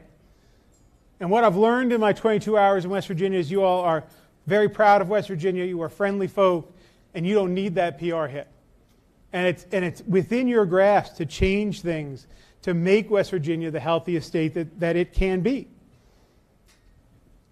Please talk to your employees about health. I have spent 2 years with people telling me that masks don't work. The vaccine was created by a conspiracy of Bill Gates and others that implants you with a microchip to track you. Think of all the things we can't achieve, but somehow we can track every person who got the vaccine. That just doesn't even make sense, everybody. But this is a very polarized time. People trust you. Your employees trust you. The data tell us that time and time again. So talk to your employees about health. bring someone in to answer their questions. Bring someone from the health department to answer their questions. Model for them. No one likes wearing masks. It's annoying. I get that. But we lost 1 million American lives on American soil to this virus. We will worry about China all day long. But China's not coming to the U.S. and invading. Viruses will. And so we have to make decisions together. We have to talk more. We have to explain to people why we're making decisions. And ultimately, none of us lives as an island unto ourselves. We are all part of a community. You all are sitting at a table, in a conference, at a hotel, in a city that's in a state. Our interconnectedness is undeniable. And yes, just like you drive the speed limit, just like you put insurance on your car, there are things that we have to do to protect each other. And that's the same thing with health. But when you're hearing conspiracy theories and falsehoods and misinformation, sometimes spread by actual doctors, be someone who is championing health and science, and be clear about the difference. The vaccine is safe. And I am unwilling to debate that with anyone. 2 + 2 is 4. And if you think it's 7, you're just wrong. And I'm not going to debate it with you. The vaccines are safe. That's a science fact. Whether we should require vaccination to go to work, that's a policy decision. That's not science. We can debate that. We can discuss it, and we can make the decision together. We got to balance workplace wellness with community health. If you're investing in workplace wellness, but you're not looking at what's going on in your community, then you are just kind of throwing that money away. You could light it on fire. Because community wellness is the new employee wellness. Where your employees live and play, that's what's important. That's going to have more to do with their health than just getting screened for hypertension, or just getting screened for diabetes, or doing a yoga class, or doing a walk with the CEO, every day. Those are all good. They're necessary. They're not sufficient. We have to understand that individual health is indelibly linked to community health. Now, if you're sitting here and you're like me, so a lot of the things I was able to do to get healthy after my heart attack, I was able to do. That's not because my community didn't have a role in that. It's because my community, as a rich white guy living in Rockville, is constructed to make me the healthiest I can be. So my workplace pays for my gym membership. We have hours to go to the gym. I can get fresh fruits and vegetables delivered to my doorstep every Thursday from a farmer. I can do those things because my community was already constructed to make me healthy. And so then doing the individual things was much easier. But what about if that community is not constructed for you to be the healthiest you can be? And there are some resources, because I always like to leave people with resources.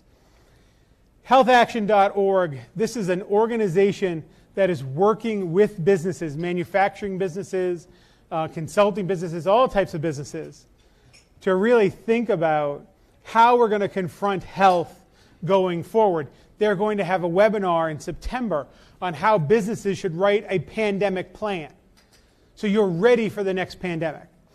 This that I'm showing you here, this resource, is how to have conversations, how managers can have conversations about mental health with their employees. What they did is when CDC put out jargon, they translated it.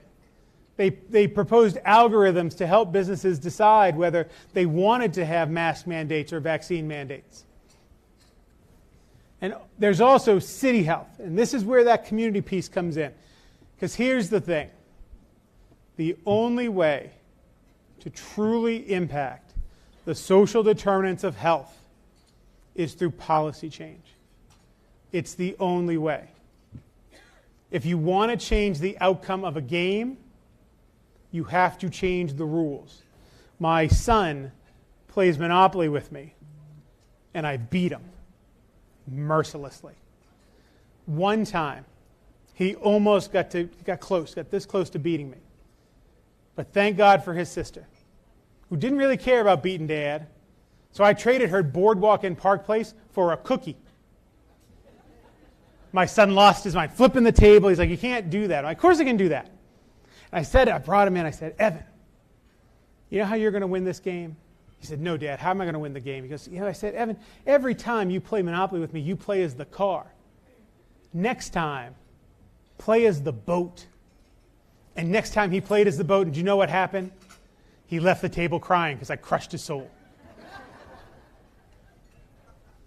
But then Mom came over, because, right, crying son, and it's her firstborn son, so I got nothing on him. So Mom comes over and says, what's going on? And I told her what was happening, and she said, okay, if we're going to get a different outcome, we got to change the rules. So Brian, when you land on a property, you pay full rent. If Evan lands on a property, he pays half rent. When Evan goes around go, he gets $300, you get $200. And I said, of course, well, that is patently unfair. And she said, you are a 48-year-old doctorally trained man. He is 13. That's unfair. So Ellen enacted rule changes or policies that allowed the game to be played more fairly. Whether it's paid sick leave, whether it's flavored tobacco restrictions, whether it's what do you put in your vending machines? If you're at a manufacturing plant and you have a vending machine, what do you put in there? Is it candy? Are there healthy options? Little changes, little tweaks that can help people. These are things that you can do. County governments could do healthy food procurement. Legal support for renters. I know in West Virginia there's already good access to high-quality high-quality pre-K, but that's something that we need for every child. Pre-K is like having a cure for cancer that we just don't give people. Take that home with you. Every bit of data shows that everything that we want to change in our country can be changed if we just had access to high-quality universal pre-K. We just don't have the political will. Dave Ramsey talked about hunger. You know how we solve hunger? I want the hospital system to put out a low-interest loan so that a new grocery store will come to a food desert. And I want the city council or the county commission to waive taxes for 5 years. Then I want us to talk to the community and ask them, what kind of grocery store would you want? That's how we solve that problem. It is not food banks in the hospital. Food banks help you tonight, but you will still be hungry tomorrow. And the fact that I went to a food bank doesn't mean that you who are hungry can get to that same food bank. Systemic solutions are what we need. This is policy change. What we did in City Health, and you can go to cityhealth.org, is we've worked with the 40 largest cities in the country, now the 75 largest cities in the country, to rate them as to whether they have these policies. And then we've worked with them to pass these policies. We've passed 58 policies in the last 3 years. Policies like complete streets that make it easier to walk. This is what we have to do to tend to that water and the tank for our fish. That's policy. Prepare for future pandemics. We have to be able to get through pandemics without the chaos that we had in COVID-19. Now, we can all say that maybe we didn't know it was coming. But Lori Garrett in 2002 wrote the book, The Coming Plague. Public health has been warning about this pandemic for years. SARS was a warning, right? Outbreaks of Ebola were warnings. Everyone knew this was coming. We were ill prepared. The fact that we didn't have schools already built into our pandemic preparedness plan, and we were all running around trying to figure out how we educate the students, shows a lack of planning. You as a business have to have a pandemic preparedness plan. I hope that you will come to the HAA meeting later this month, telling people how are we going to build and help you build those pandemic preparedness plans. And then lastly, we'd advocate for accountability dashboards for health, both in your business and in the community. You should be as concerned about the rate of diabetes where your plants are, where your businesses are located, as you are the cost of your supply. But that we have to change this. We have to make sure that health is the leading economic indicator for West Virginia. That you will be able to recruit people and recruit businesses to West Virginia because they know that you have a healthy population, that they know that you prioritize health, that their health care costs will be lower. But it's not going to be through treating people. It's not going to be building clinics. Those are all necessary. But my hope for each of every one of you is that you never have to see the inside of a hospital. That you live your life healthy. That you enjoy your family. That you can do all the things that you want to do. And that you can die with your family around comfortably in your own bed. That world exists.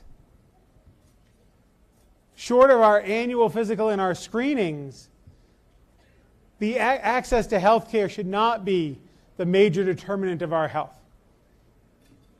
I hope that each and every one of you really stand up to a call to action to be the public health agencies that you are.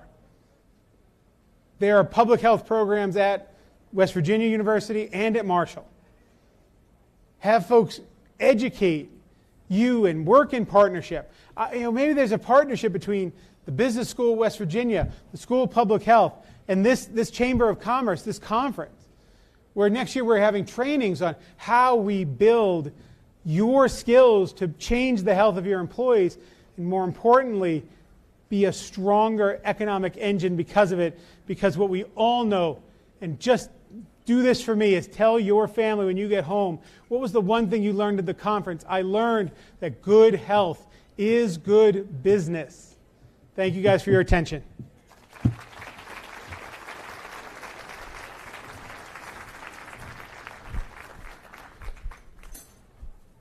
Thank you. Thanks.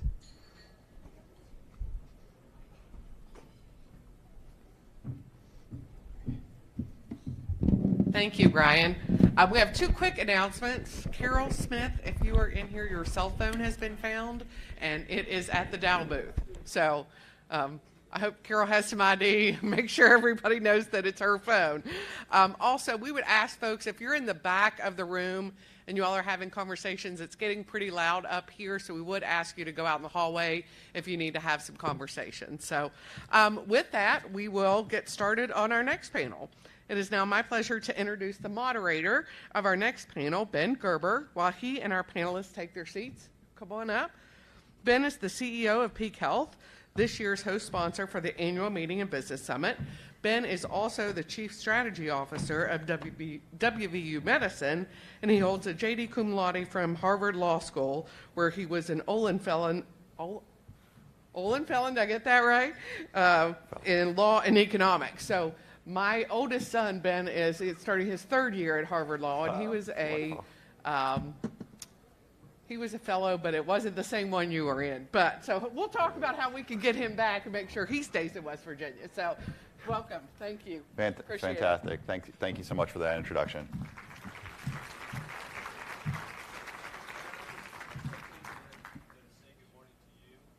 I appreciate the opportunity to be here this morning. President Key, Gordon, it's good to see you. Good morning. President Smith, Brad, it's good to see you. To the audience, it's good to see you all. We look forward to sharing with you all this morning. And a promotion, I hope everybody's got their nice Peak notebook. This morning I met with the Federal Reserve folks, my new friend Tom and Andy, and I wrote down some of my notes in here. It's a really nice gift. I appreciate that. Now we can start the session. All right, thank you so much for that, Kevin. And I have to say, before I do the formal introductions, it's really an honor to host this panel, and it's really exciting.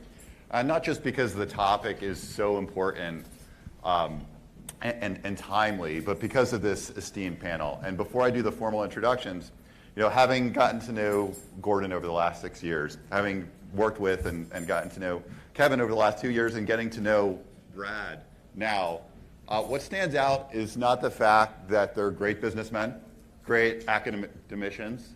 What really stands out is their character and their deep and abiding love for this state. And I think you'll see that as we go through. So I just wanted to note that as we start. Brad Smith, president of Marshall University, is recognized worldwide for his philanthropy and leadership roles. Smith served for 11 years as the chief executive officer of Intuit, and most recently served as the executive chairman of the board. He also is chairman of the Nordstrom board and served on the boards of Momentive, formerly SurveyMonkey, and Yahoo. In addition, he co-founded the Wing to Wing Foundation with his wife. The foundation provides increased access and support for education, entrepreneurship, mentoring, and investment, and works to position West Virginia as a showcase for the nation. One of Wing to Wing's signature initiatives is Ascend West Virginia, which I'm sure you've all heard about, the nation's premier remote workforce recruitment program. Originally from Canova, West Virginia, Smith received his bachelor's degree in business administration from Marshall University and a master's degree in management from Aquinas College in Michigan. He has 2 daughters, Devin and Peyton. Dr. Yingling was raised in Huntington, West Virginia. He and his wife, Mary Alice, have been happily married for 40 years. They have 4 children and 9 grandchildren. Dr. Yingling is the CEO of Mountain Health Network, having held leadership positions for over 25 years. He was the founding dean of the School of Pharmacy for Marshall University, chairman of the Department of Internal Medicine, and a practicing physician. He's a member of the American College of Physicians, the West Virginia Medical Association, and the AMA. What I think is coolest about Kevin is that he served on medical missions to Haiti, Honduras, Nicaragua, Bolivia, and Russia. And if you've never talked to Kevin about these missions, I encourage you to talk to him because he's got some amazing stories to tell. He is a self-described servant leader and defines the 5 key attributes of effective leadership as 1, to model the way, 2, to inspire a shared vision, 3, to challenge the process, 4, to enable others to act, and 5, to encourage the heart. Finally, last but not least, of course, Gordon Gee has been a leader in higher education for more than 3 decades. Time magazine named him one of the top 10 university presidents in the United States. Prior to being at WVU, he served as president of the Ohio State University. I will not say the Ohio State University. Vanderbilt University, Brown University, and the University of Colorado. Born in Utah, Gee graduated from the University of Utah and earned JD and doctorate degrees from Columbia.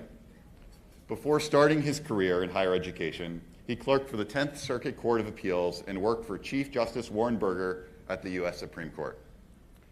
He is co-author of a number of books, including the forthcoming What's Public About Higher Education.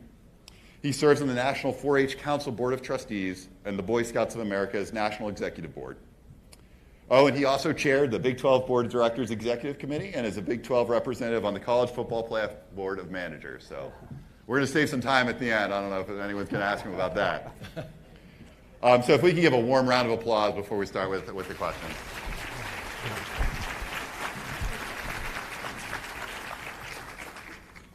Our first question is for Dr. Yingling. We heard from Dave Ramsey earlier, and we've heard a lot about population health. And what I find interesting is everybody defines population health a little bit differently. It's used in different contexts, and a lot of us don't exactly know what it means. What I want to know is what does population health mean to you, both as the CEO of a major health system in our state, but also as a clinician? Right. Well, first of all, good morning again. And I must put myself in your seat. I can't imagine coming to a business summit and thinking about the fact that you have to talk about hear about population health. They don't seem quite the same. I'm not talking to a healthcare audience. I'm talking to a business summit. So why is this important to you? That's the first premise I want to pose to you. I understand that. And the second is, I think there's some useless definitions and some useful definitions of population health. I'll try to frame those for you. But really what I'm trying to do is, can we come to a shared definition that leads us to a shared purpose to a shared strategy. That's where I'm trying to go this morning. So let's just start with, I can picture out in this audience that there's CEOs and business leaders who have a group of employees, and perhaps you're an employee in that group, and probably the quickest way to get to a dynamic about population health would be that you're an employee of that organization and you're doing things in your workplace health improvement processes to improve your health. So you probably have plans that go like, I get an incentive for exercising or losing weight or cessation of smoking as an example. But underneath that, what I would say is that at the bottom of that, there's an implication that there are health determinants that are affecting your health underneath the fact that you might be developing a chronic illness, and your employer's saying, hey, if we get after this, we will be able to decrease the outlying cost of your health care if you were doing these activities. So if I take that kind of tiered business, social determinants or determinants of health at the bottom that affect your individual health, but as a population, your employer's trying to say, as a population, if we do all these things, we decrease the cost of health. Now let me just flip that on the side for a second and say, what I often hear is, hey doc, what do you think? Well, I have two lenses on this. One would be, now that I've flipped it on the side, you know, that's the problem if you have an old professor and you don't give him slides to speak from, he's got to use his hands to picture it all for you. So bear with me for a second. So on this side we have determinants of health, and on this side you have the healthcare organizations like hospitals, physicians. In the middle, you have chronic illnesses. That's the kind of picture I want you to have. And around that, you have population health. So from the lenses that I have as a CEO and as a physician for 30-some years, if I'm looking at it as a physician, I'm seeing individual interactions with patients. I'm making diagnoses and evaluations. I'm figuring out what diseases and illnesses they have, and they fall into these chronic disease categories. As a CEO of a healthcare system, you're providing advanced medicine, compassionate care inside the organization of a hospital system for acute care. So you've got acute care, episodic care, but nothing's really looking, what I heard yesterday from Albert Wright, what's looking upstream, if you consider that downstream. Upstream, the determinants of health. Upstream, the development on the burden of chronic illness. How do we begin to affect that? So that to me is, then you take population health. Maybe we want to talk about the population health of the entirety of West Virginia. Maybe you want to talk about the population health of your county, the population health of your business. The population health is doing things to improve the quality of the health or decrease the burden of the chronic illnesses within that population. That's a definition, a working definition of population health. Now, I'm an evidence-based, at least I've hoped to have been an evidence-based physician. Let's bring me a piece of evidence that says this is important, that relates to you. There was an article in the Journal of the American Medical Association in the last 2 weeks, which took 2.8 million, plus or minus, insured adults. You might consider yourself in a 2.8 million adult population that has insurance. And what they showed was that there was a direct comparison to the number of chronic illnesses that these individuals had and negative economic outcomes. And that may not be a surprise to you, but let me put definition on negative outcome. Negative outcome is my credit score is lower. Negative outcome is I have medical debt burden that I have difficulty paying. I'm more likely to be bankrupt. Now hold that for a second. Determinants of health, can we modify these? Chronic illness, what does it mean to the individual as well as the population? I just shared with you it means economic burden on that individual that's difficult to get past. Now, let's just take for a second West Virginia. I'm not trying to be critical, I'm just trying to be honest. Now you take West Virginia, you put West Virginia on that map. Now you're going to say, or you're going to picture, that we have increased use of tobacco. We have an increased percentage of obesity. We have an increased percentage of diabetes, hypertension, heart disease, substance use disorder, mental health disorder. That's all in that middle part. How do we begin to address that?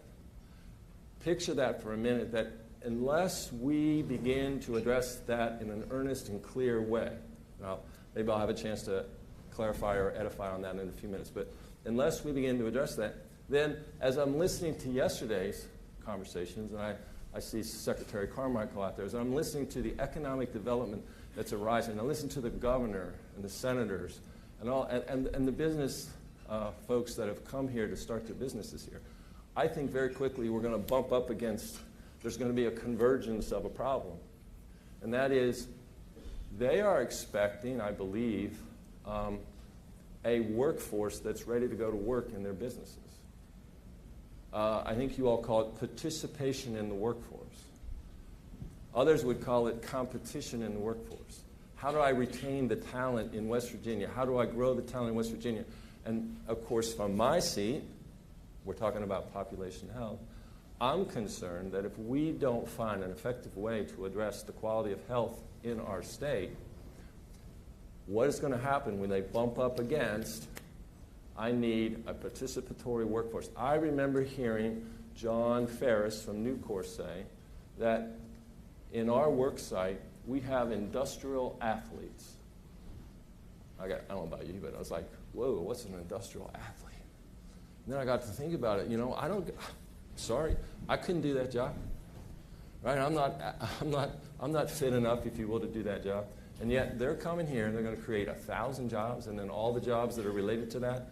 And they're going to need a workforce that has high quality health as part of its component. So I would just present to you that in West Virginia, population health is a really important thing to focus on. I would place it in this context. All of us, we live here, we work here, we play here, we pray here. The quality of health in this state needs to be addressed in a clear and decisive way. And I believe there's a linkage not just to economic development, I believe there's a clear linkage to something even bigger and better, and that's prosperity. Without quality health, we cannot get our population to the prosperity that we expect when we see economic development driven by you all. That's my answer about population health. Hope it's understandable to the audience. Good job. Thank you for that. Our next question is for President Smith. President Smith, we've all been so impressed with your commitment to the state through the Ascend program, and now, of course, your leadership of Marshall University. Since your return to West Virginia, really, what stands out to you as immediate steps that we can take now to improve the health and well-being of West Virginians? Well, Ben, first of all, thank you for the kind words, but let me be very clear. West Virginia is a team sport, and health is a team sport. We heard from Brian earlier when he was up on stage, and I want to build off of Kevin's answer because we're all aligned against the common outcome, which is prosperity. And Kevin said that. If you look up the definition of prosperity, it describes the state of thriving, flourishing, and good fortune. Said another way, it's a holistic definition. And to be very clear to the point that Kevin just made, there is no economic prosperity without the presence of education, healthy habits, affordable housing, access to good foods, and access to infrastructure. And I can share that with evidence because when we launched the Ascend program, the state collectively working together, we studied those in the nation who had been the most successful at retaining their talent as well as attracting talent from elsewhere. And the evidence was very clear. There were a set of essentials, and the essentials were education, population health, affordable housing, access to good food, and ultimately infrastructure and primarily broadband. And then they had the next layer, which was community vibrancy, which was diversity of restaurants. On top of that, you had good cultural and arts, and you had an engaged community. And last was what makes you distinctive, like outdoor amenities. So we knew what we were going to need to choose when we selected communities that were ready to welcome 1,000 remote workers. So I put all that together to say, what do I see as opportunities for us to take tangible steps? The first I would say is a tailored plan by community. So every community we've worked with on Ascend, we actually are going in and saying, where do they already have strengths and where can we help shore up some of the things we've seen elsewhere are required? And Jim Nemitz and the team at the West Virginia School of Osteopathic Medicine with DREMA are phenomenal at this. They'll go in community by community and put together a tailored plan. The second thing that I would say that we have to step back and do is replicate what works. And one of the things that has come up is nutrition. And if you study the stats on nutrition, and there's research, so I won't go through a lot of what Brian shared earlier, but when you talk about chronic illness, $16 trillion, 9% of the GDP can be attributed to poor nutrition and food insecurity that drives chronic illness. And so I talk about Dr. Dino Beckett and the way he approaches medicine in his part of the state and sending healthy foods to patients, which he knows will benefit the patient and ultimately the health care costs they'll have to pay. So the second is replicate what works, and you can start with a place like nutrition. And then the third is accessible and affordable health care. General practitioners in our communities, mobile medical units, telehealth, affordable health care like the peak health announcement yesterday. So I step back and say what Kevin said, I wholeheartedly believe, and we have seen, there could be no economic prosperity without a holistic approach to health. Thank you. Thank you. Our next question is for both President Gee and President Smith, but we'll start with President Gee. We've heard about how WVU and Marshall plan to continue enhancing their collaboration with one another to move the state forward, including through West Virginia Forward. Tell us a little bit more about how WVU and Marshall can have a stronger impact on the state by working together, and how that's really a game changer.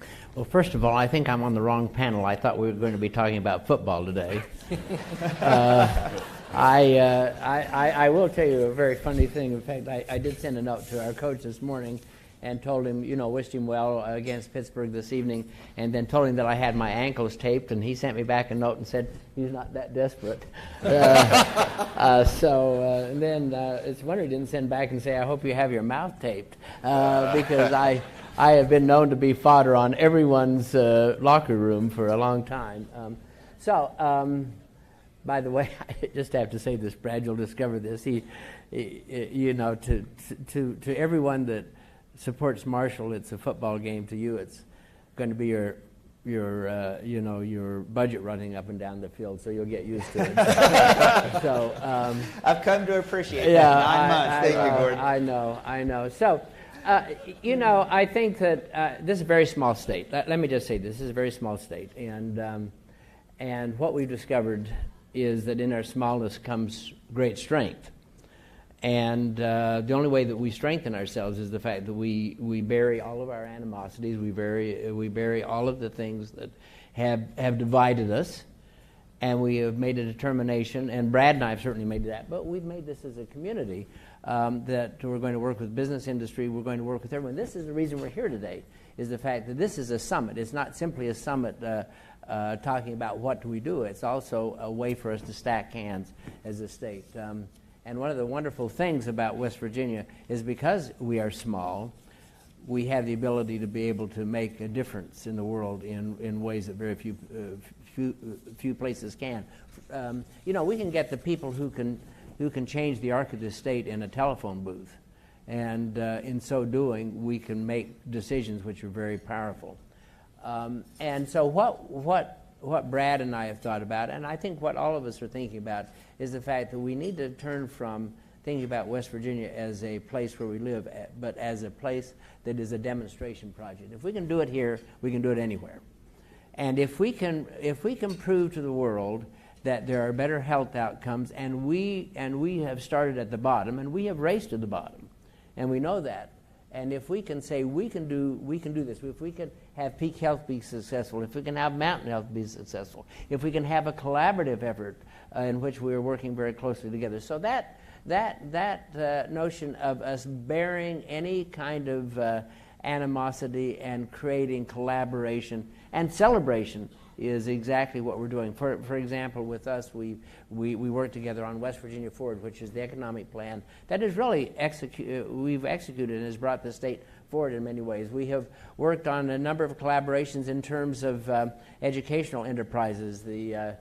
Obviously, the Educational Collaborative, Joe Manchin has been very involved in that. We've had opportunities to do some things across our communities that we haven't ever been able to do before because of the fact that we take 4-H as an extension and combine it with the work that is being done at our community colleges and with Marshall, and we have success.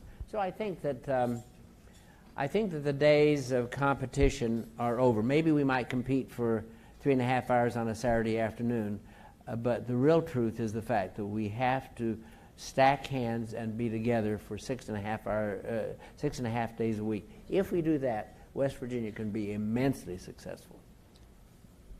Hear, hear. There's an African proverb I love, which is, in life, if you want to go fast, go alone. If you want to go far, you go together. And as a state, the two most important letters in our words, West Virginia, are W-E.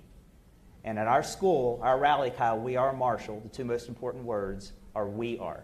And so ultimately, I put all that out there to say West Virginia Forward became the foundation that allowed us to begin to collaborate and work collectively together as a state. Gordon's team led that effort, and it really called out education, it called out healthcare, it called out prosperity and purpose as things that we needed to lean into together. And we do not only collaborate, we complement each other. So if it's pre-K, we have the June Harless Center on Early Childhood Literacy. We partnered with Dolly Parton on the Imagination Library. If it's K through 12, Gordon's team is led with the Science Adventure School, which is helping middle school kids get fired up about STEM. You get into our education programs. We partner with Mount West Community College on Aviation Maintenance Program. We partner with Mark Manchin and the team at Glenville State on nursing. So we all literally say we are in this together. And then you talk about healthcare, and Peak was a great example.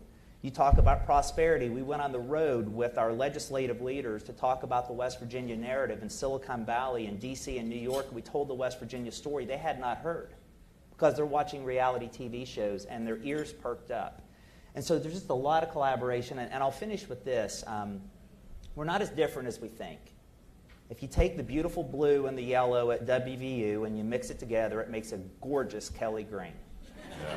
Yeah. You know, we were doing so well until you came up with that damn thing.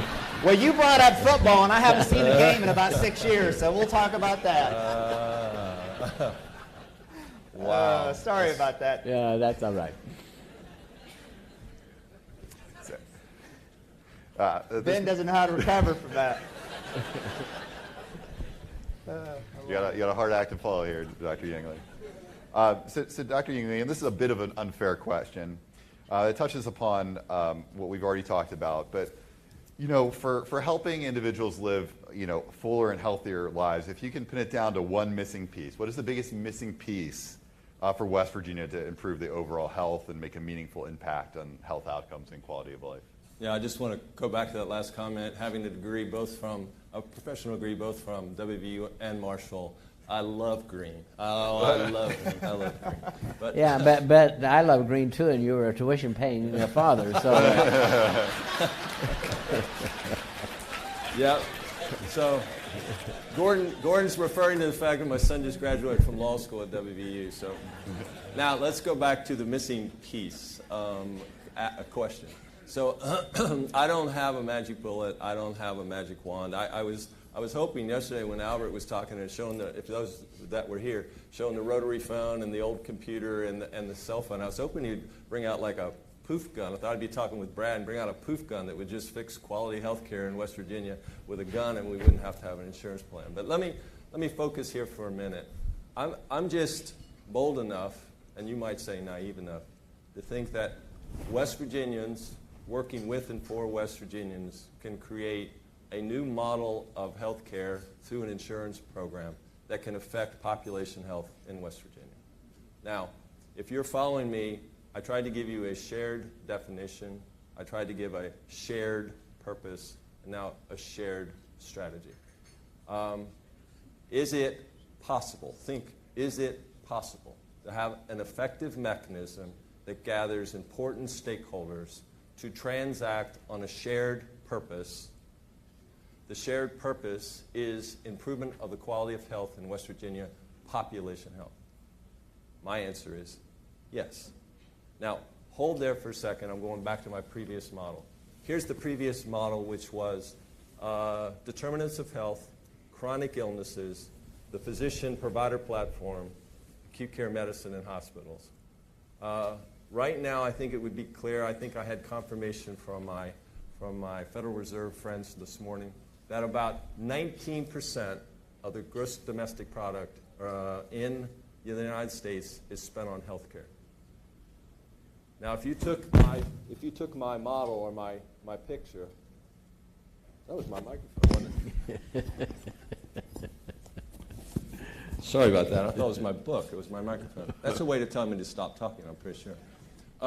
If you take my model for a second and you put dollar signs above my picture, again, determinants of health, chronic illnesses, physicians, healthcare system, and I just used $5 to represent 19% of the gross domestic product in healthcare.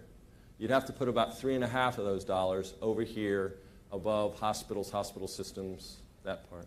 You'd probably have to put another dollar over top of physician and provider and that part of the system. And you'd probably put half a dollar over the matters of management effectively of chronic disease and changing the determinants of health that start the whole cascade.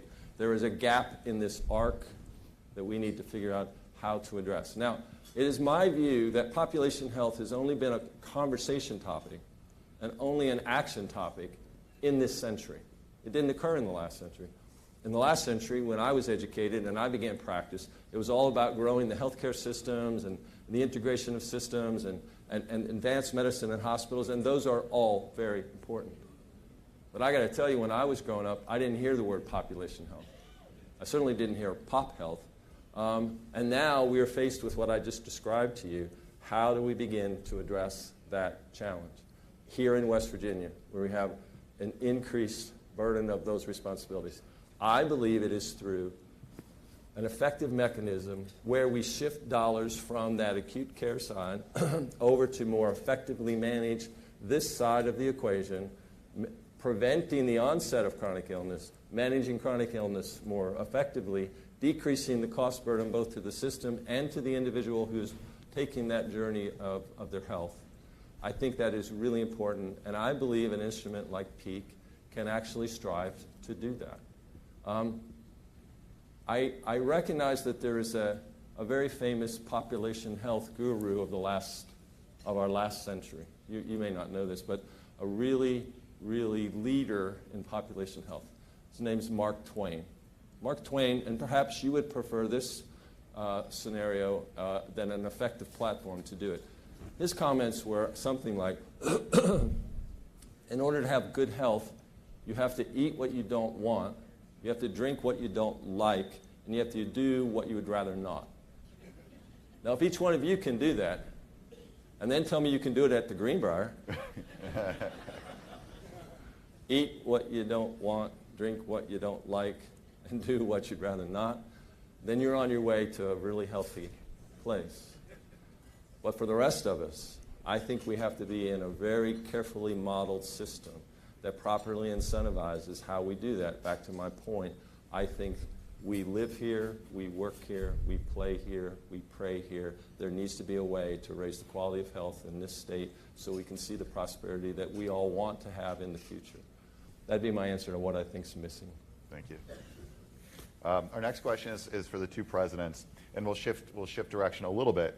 I want to know what can our universities do better to prepare young West Virginians entering the workforce to embrace the physical and mental wellness aspects early in their career, particularly where we're seeing here where there's a lot of burnout, right? What do we do to prepare our students for success? Why don't you start with that? Okay. Well, I would start first by thinking about what's the role of a university. And we've studied the economies that are doing really well, where the students are doing really well, and the health of the community is doing really well. And the university has a central part to play. And I think as that role, we're prosperity platforms. And what we do is we accelerate individual success. We help them get job ready and get jobs. We accelerate innovative ideas. We do exploratory research, scientific research, applied research, the things that help create the next chapters that we all want to see. And we also create economic impact. And our universities here, being state-funded universities, have done their return on investment models to show the impact we have. But if I step back and think about the current question that you asked, I think one of the things we have to step back and realize is we have to educate the student to be active and participatory in the 21st century. And that starts first with having a well-rounded, civic-minded student who comes out, who has critical thinking skills, communication, collaboration skills, and someone who can have civil discourse, who can speak without being offensive, listen without being defensive, and leave their adversary with their dignity at the end of a disagreement. We need that in society today. We need that in the nation. The second thing we...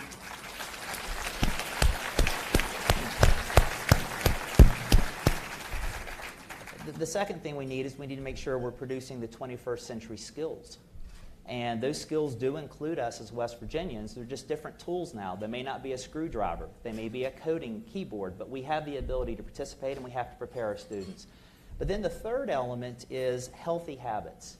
We do have to instill healthy habits in our students, give them access to good nutrition, help them understand financial literacy, because that is one of the key drivers of stress and unhealthy outcomes, is not having the ability to sustain yourself. So I think that's the role we play in the universities, and we've been talking about our curriculums and making adjustments and bringing people in to help us provide those to West Virginia students. Yeah, and I'm, first of all, thanks, Brad. I think that that's great, and I certainly could not agree with you more about the notion that one of the great challenges we face on our university campuses is getting back to the notion that all ideas are welcome. And the faster that we can return to that, the more that we're going to be able to truly have an educational experience for our students. But I think beyond that, what we need to do is we need to start thinking around corners. Those of you who have seen our new business school, for example, that business school was built as a program and not as a building. And in 10 years, it'll look much different than it does today. In 20 years, it'll look much different than it does now. Because we know that the speed of trust and the speed of business and the speed of education is accelerating exponentially, and we have to learn to keep ahead of that speed. One of the problems with higher education is that we tend in universities to look through the rearview mirror. We tend to think that our determination was made in the year Bologna, in the year 1200 in Bologna, and we've got to start thinking about how we really create change and the process of change. And universities are very difficult to change. But on the other hand, unless we lead change, unless we as institutions find ways for our students and for our communities to really understand that education is a key component, but not the only component of success, but that we lead that change process in a way that gets everyone to collaborate. Not everyone is going to need a university-based education, but everyone's going to need to continue to have education. Joe Manchin is sitting right there. She and I have talked for 8 years about it being pre-K through life. The educational cycle needs to now be a continuing cycle rather than just a limited cycle. So I think that is very important. I do want to reserve some time for questions at the end, but so I'll leave it to this for the whole panel. You know, when you think about Mountain, Marshall, WVU Medicine coming together through Peak Health, what are you most excited about? Well, I'll tell you what I'm excited about. This is by West Virginians. It's that simple to me. And by the way, let me just say, Ben is a prime example. Ben is not a native West Virginian. I'm not a native West Virginian. We both came here for very specific reasons. But to attract a young person like Ben to come here and plant his flag and be here and grow this state is the prime example of the reason that we're doing what we're trying to do in this state.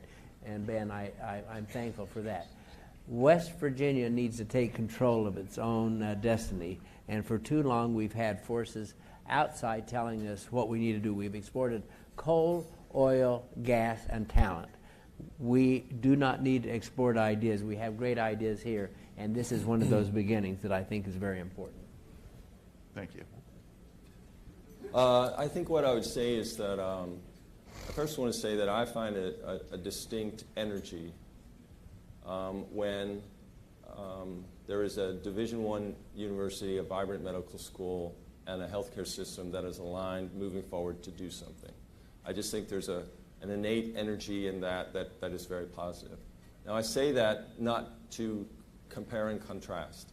I have a great deal of respect. I heard Dave Ramsey's presentation this morning. Vidalia Health is a very important component of healthcare in this state, and I think the relationship of a very vibrant osteopathic school now in existence for 50 years, aligned with many institutions, including the Charleston Area Medical Center.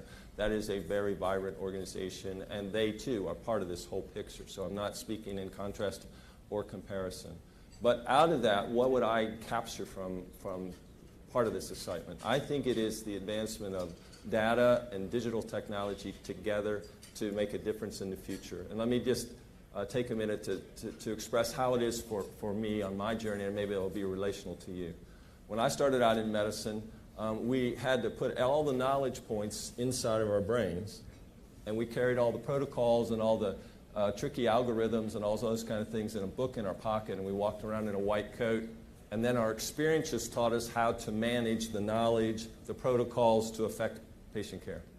And then as time evolved, they took the knowledge things out of our head and out of our pockets, and they put it in usable formats that we could retrieve from a computer or from our cell phone. So now I don't have to be the capture of knowledge. I have to be the capture of, this is the difference between knowledge and wisdom. I have to be wise enough to figure out how to use those technologies at the point of care to affect positive patient care. Now, if you're holding that for a second, now we have the opportunity to take large bodies of data about the patient population, analyze it, put it in a retrievable form so that now at the point of care I have analyzable data with my own clinical skills, with the knowledge at my fingertips to affect change in the patient. Now, I'll give you a quick example and then where I think the future is. My quick example, sepsis in the hospital. So now, through artificial intelligence tools in the hospital, they quickly assess things that we only picked up hours and days later. The blood pressure of the patient, the pulse of the patient, the temperature of the patient, did they have a blood culture, what's the scenario? They condense that down and they send you a warning. We think your patient may have this sepsis syndrome, a terrible killer in America. Now that gets to me very quickly. It's already analyzed the data. It's put it in a format that I can retrieve and we can affect change. Now what's going to happen in the future, which I believe a platform like Peak could certainly bring to it. You heard about my chart yesterday. Now, retrievable data about an entire population of which this patient is will be able to tell me what their determinants of health are, their demographics, their gender, their race, their age, their employment status. Do they have food insecurity? Do they have transportation challenges? All that comes from data analysis to the point of care so that I make good decisions about how to affect change. That's what I see as an out-year opportunity from a relationship like Peak. I'll just put a quick bow around it. It ties both answers together. It's an unparalleled alignment of interest to deliver a tailored program for West Virginia. And I'll use a business analogy. We all know the fastest growing businesses in the world have something called a network effect, a two-sided market. PayPal has somebody that they have to pay and somebody who needs to get paid, and you want to be PayPal, you want to be the one that connects them both. Think about where we sit. Peak Health, aligning the payor and the provider to have a common interest in an outcome, to improve outcomes and reduce costs. Think about our education systems, educating the future students and the future healthcare providers, and building into the curriculum today what we can do to affect population health. The two largest universities and academic health systems working with the other universities and the health systems in the state, coming together with an unparalleled alignment of interest for one common good, West Virginia's health. It's unbelievable. And Susan, do we have time for any questions or? Okay, we're running late, but we're here. We're excited to talk with all of you, and thank you, and thanks to our wonderful plan. Go Mountaineers!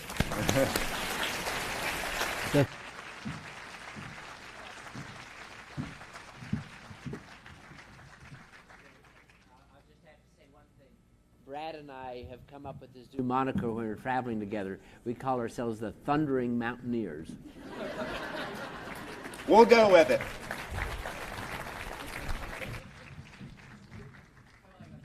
And I'll get his phone and This is my job, and I travel with Gordon. I got you, Gordon, right here, buddy. I got it. Hey, thank you. Thank you, my friend. Thanks, Brad. It's hard to follow that, right? So, I'll be brief here, but as I talked about yesterday, I am a proud Marshall University graduate, and I do bleed green. I also am a huge Mountaineer fan, and I pay tuition at WVU because both of my kids have gone there, and also now on the Board of Governors there. And so it really warms my heart to see Brad and Gordon and the teams, as I'm sure it does everyone in this room, to really come together to make a difference.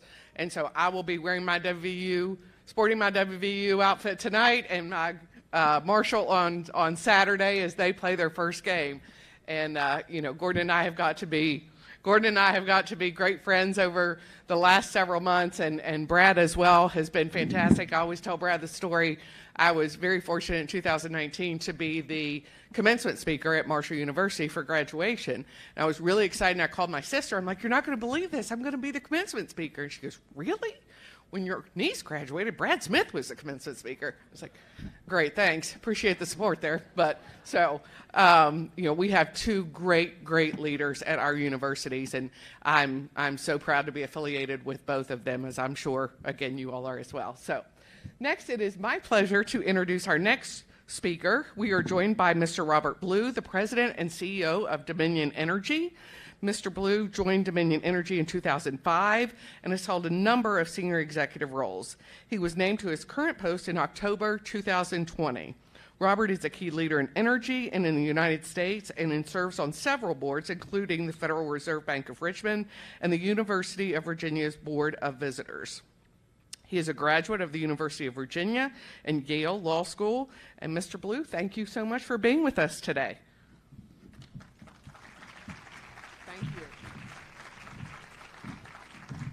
Well, thank you, Susan, and good morning, everyone. It's my honor to be here with you this morning. And I have the honor of leading Dominion Energy, which is a national energy company that has operated in West Virginia for decades. Although I am from Virginia, though, I feel a very personal connection to West Virginia. The Blue family hails from Wheeling, where my great-grandfather started a steel company, the Wheeling Mold and Foundry, in 1903. It's a point of family pride that the Wheeling Mold manufactured the hardware for the lock gates at the Panama Canal. And I'm equally proud that Dominion Energy is taking advantage of West Virginia steel today. And I'll talk more about that in a moment. One other personal connection worth noting, my 21-year-old son, Tom, is an avid whitewater kayaker. And he has spent so much time on the Meadow, the Gauley, and the new rivers in recent years that he probably should pay income taxes here. That is, if he earned any income. But that's a story for another day. So I understand there may be a football game this evening, and I hope that now what you've heard about me will give you a suggestion of which team I'll be rooting for when the backyard brawl resumes tonight. And I must say I'm glad to be speaking the morning of the game rather than the morning after the game, because I'm not sure how alert everyone will be tomorrow morning. I expect there may be some celebrations going on tonight. West Virginia is rightly named the Mountain State, but it could almost as easily be named the Energy State. As the West Virginia Department of Economic Development notes, West Virginia serves as an energy hub for national and global economies. Dominion Energy's involvement in West Virginia stretches back more than a century and spans across the range of energy resources that we use to power 21st century America. That's no coincidence. West Virginia pioneered the sensible approach of an all-of-the-above energy strategy, building on its long-standing leadership in the coal industry to encompass the full range of energy resources. I'm honored to be speaking on the same program with Senator Manchin and Senator Capito, who, along with Governor Justice, exemplify this sensible approach. Both senators are leaders in energy policy in Washington and are part of getting things done for West Virginia and for our nation. I also want to thank Senator Manchin for his work on a wide range of energy tax credits, which will help our nation's energy security and the ongoing energy transformation. For its part, West Virginia has been an important part of getting things done in the energy business and has led the way with a number of innovations. They include the first interstate natural gas pipeline and the first natural gas extraction plant, both originating in Wetzel County, and the pretty unusual co-location of a coal plant and a wind farm in Grant County. West Virginia's leadership role in both coal production and power generation goes without saying. West Virginia was also an early adopter of wind power in the eastern United States, as evidenced by a project we were part of in partnership with Shell Energy. We've been active in natural gas in West Virginia through our ownership of Hope Gas, a business that we recently sold to one of the newest West Virginia-based companies, Hearthstone. Hope Gas is a great natural gas utility. It runs seamlessly and safely, reliably serving its customers around the clock. Its leadership and operational teams are staying in place, and they will continue to heat homes and fuel businesses for many years to come. All of us at Dominion Energy recognize and appreciate the great team at Hope Gas and the incredible communities we served. but its scale will be a better fit with its new owner, where it will be Hearthstone's flagship utility. I'm confident that Hearthstone will be a great owner for Hope Gas and will be a great corporate citizen in West Virginia. I hasten to add that we at Dominion Energy remain a strong and committed corporate citizen here as well. We operate Mount Storm Power Station in Grant County, a key part of our power generation fleet.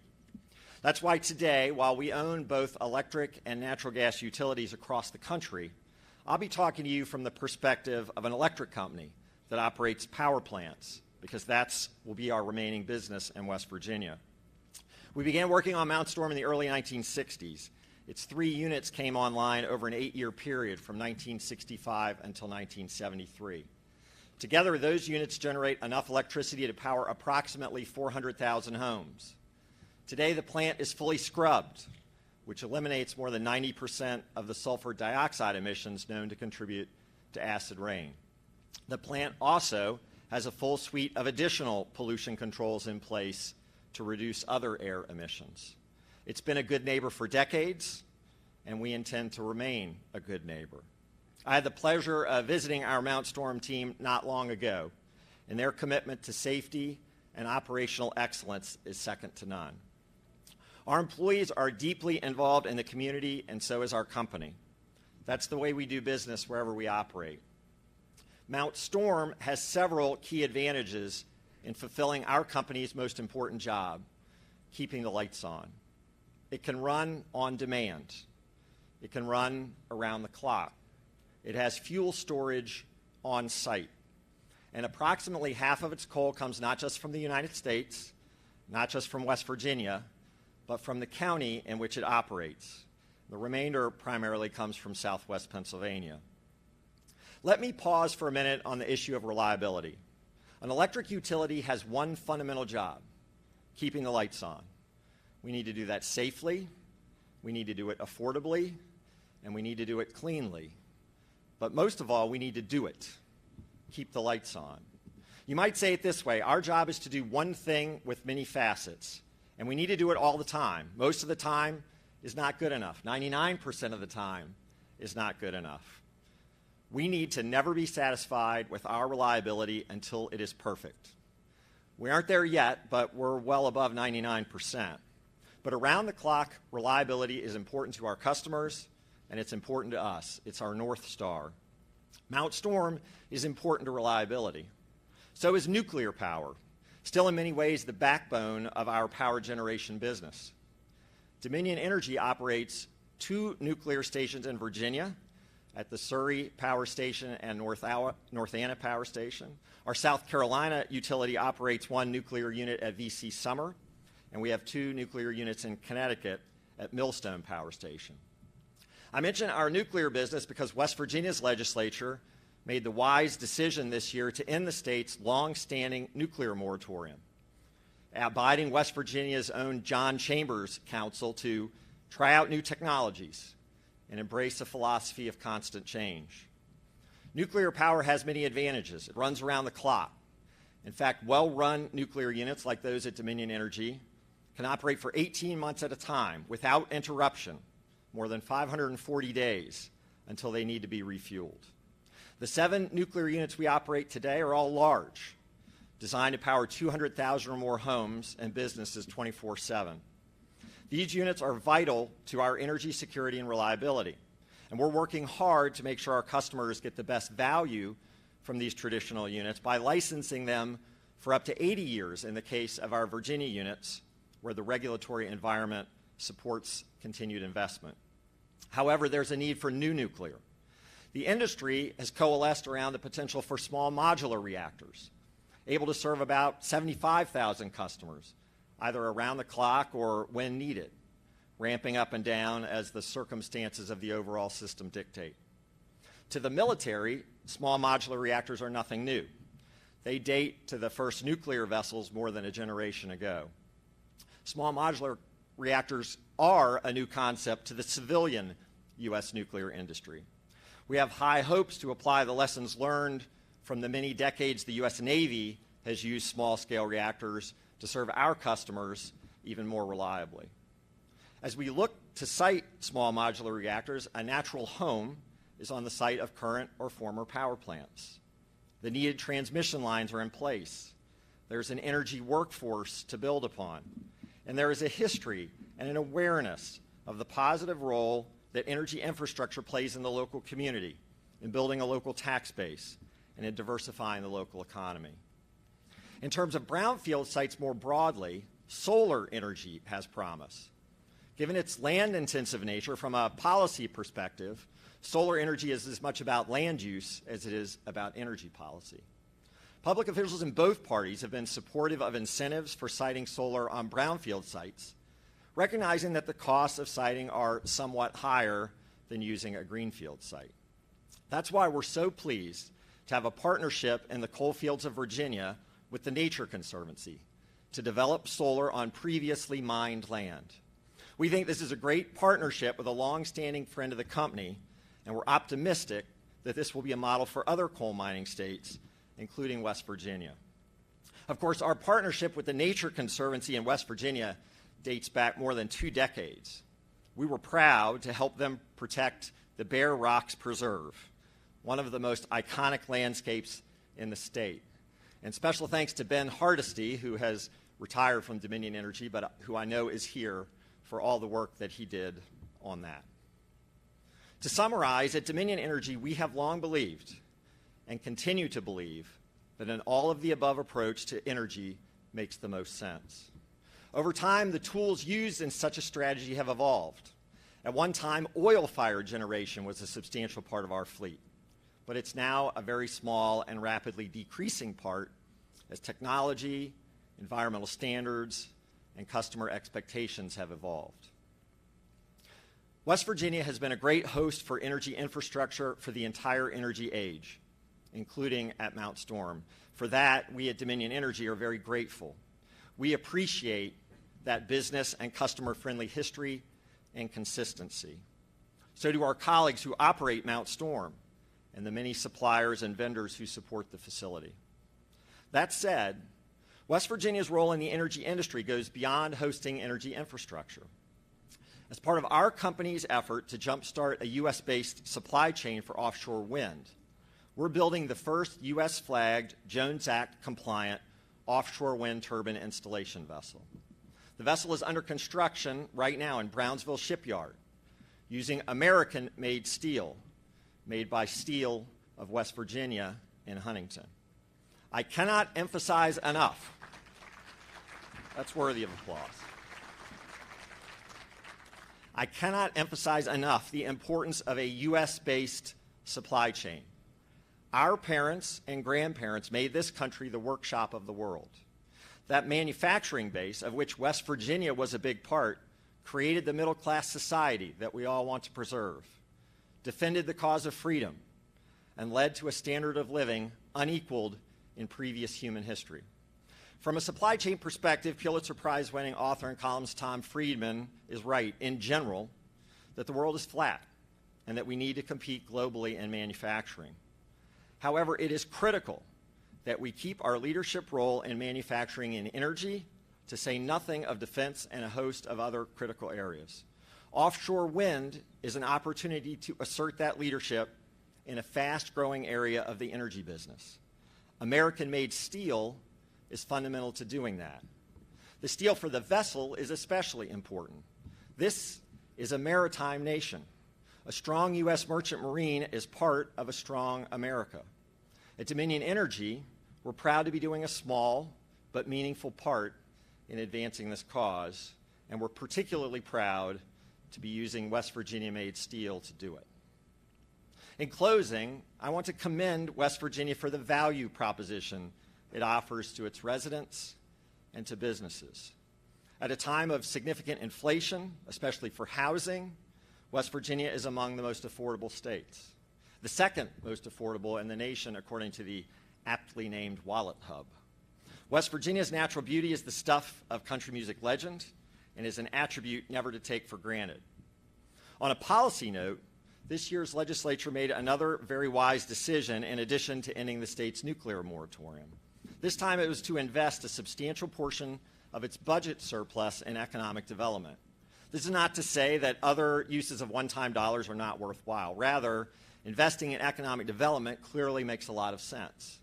It creates a so-called virtuous cycle where one-time surplus resources are invested to create long-term benefits of new industry, new jobs, and new investment in the state, along with the associated tax revenue. To put it plainly, West Virginia has a great story to tell. It makes sense to get out there and tell it. This conference is titled Leaders Taking Action, and your state leaders delivered this year for economic development. At Dominion Energy, we can attest from decades of experience that West Virginia is an excellent state in which to live, work, and raise a family. I appreciate you having me here today, allowing me a few minutes to speak to you. Thank you for all that West Virginia does for our nation's energy security and our company's ability to keep the lights on. Thank you.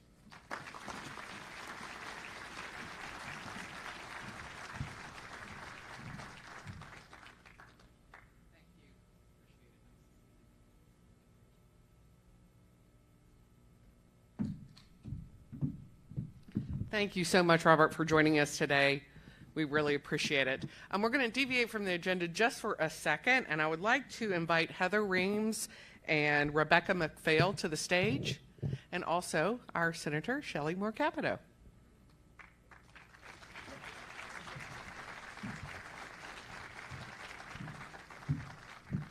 Susan, Steve, thank you. I'm really pleased to be here today. We've talked a lot about economic development, our transitioning economy in West Virginia, and a whole lot today about manufacturing and energy. So we're on the right track, and a lot of the reason that we're here where we are today is thanks to the leadership of Senator Shelley Moore Capito.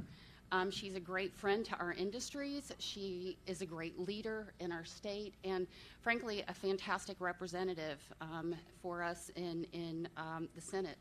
So we wanted to take a quick minute today and recognize that leadership in the Bipartisan Infrastructure Act that is going to do so many great things in West Virginia and is already reflecting a positive path for our state as we continue that economic transition. So on behalf of the WVMA, in partnership with Citizens for Responsible Energy Solutions, thank you. Thank you. Gosh. Yes, thank you. Thank you so much. Well deserved. Thank you for your hard work.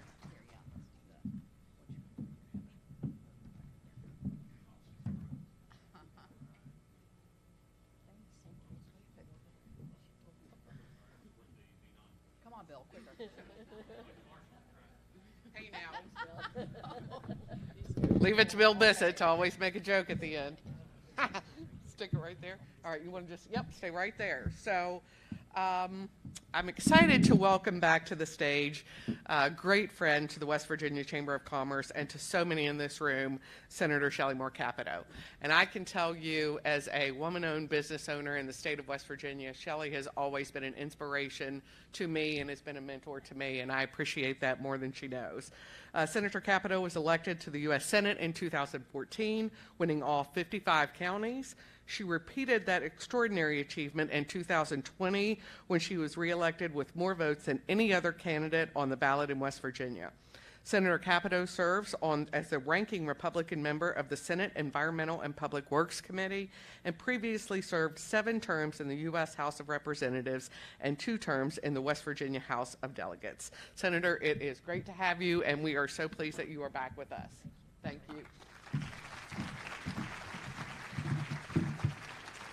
Well, thank you, Susan and Steve and all the leaders at the Chamber for having such a wonderful gathering. I mentioned to Susan, I said, the fact you can see the dividing line between participants and exhibitors, it's getting further and further back, and I think that's a real tribute to the Chamber, the West Virginia Chamber, the services that they deliver, but all the participants in this room. So it's really fun to be up here so I can visualize that as well. So it is the day of the backyard brawl, and everybody, that's the first thing my main advisor, Charlie, told me this morning. Remember, backyard brawl. So here's my backyard brawl story. 1970, who was there in Pittsburgh? Okay. My dad was governor. I was still in high school. We all went up to see the Pitt, West Virginia game, and he had his buddies there that he'd gone to law school. A particular guy named Ken Hewitt, who was his best friend from law school. So we go to the game. West Virginia gets up. I believe it's 35-8 halftime, and we're like, "This is." Were you there, Carol? Yeah, it was amazing. And Dad and Ken Hewitt, they're just, this is go Mountaineers. This is so amazing. And then they lose 36-35 at the end of the game. And, of course, very deflating. So we go out to dinner that night. I can't remember where we're staying in Pittsburgh. Big table of all WVU grads, probably all his Beta Theta Pi buddies were all there.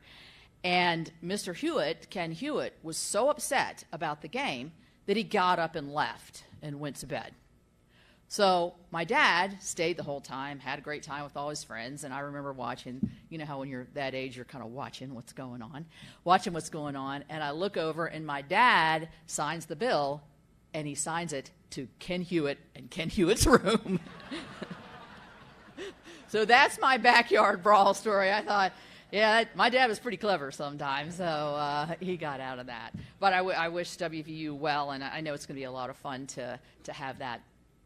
I know we're running a little bit behind, and so I probably like Susan. I like to be right on time and make sure we're doing what we need to do to keep everybody's attention. But I'm very privileged, as you know, to serve as your United States Senator. I'm very privileged, and I say it all the time, to be the first woman ever elected from the state to be our representative. And I've been really excited to hear all of the new businesses, the new entrepreneurship, certainly our universities, our health systems, all of the really optimistic, as the governor said, it's go time. And I think we all feel that way. We're coming out of COVID. We're ready to expand and meet and greet. We're finding out that the things in West Virginia that we always knew were there are being discovered by other people. The folks at the Development Office and the governor have done an enormously great job, I think, playing to our positives, showing our attractiveness, and making sure that people that come into the state realize that there's no space between the governor, the senators, the county commissioners, the city mayors. We're all on the same page when it has good news for West Virginia, and that means jobs and that means growth of the economy. And so I'm excited to see what all these fruits and all these seeds that have been sown are going to bear. At the federal level, what I'm hearing, I've been home now for a month, the things I hear absolutely all the time are inflationary worries, supply chain worries, workforce worries are rampant throughout the state and the country. And then lastly, the regulatory environment, of which permitting is a part of that. And so those things are things that we in Washington, I think, can have some great impacts on.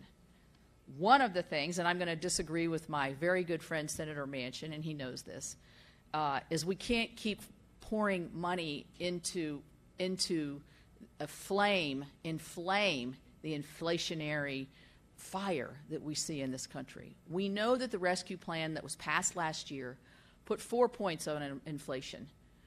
And again, the administration and others, again, pass another bill, and billions, hundreds of billions of dollars into the economy, which I am very worried will not have a reductionary effect, but will have an increase in effect because of all the different things that we see are concerning you all in your businesses. And so I disagreed with the direction that was gone. The green energy portions of the bill, so I'm the ranking member on Environment and Public Works. I can see the scales are so tipped, and I'm a proponent of renewable energies. I think it's good we're expanding them in West Virginia. We should be expanding them. But the scales are so tipped so heavily in this bill for the green energy environment expansions that we see across the state. And that worries me. The tax provisions, the coal industry is the hardest hit in the tax provisions. Manufacturing, hardest hit in the tax provisions. 87,000 new IRS agents. Now, if your hair's not standing out on end by that, I'll give you a little fact about the IRS.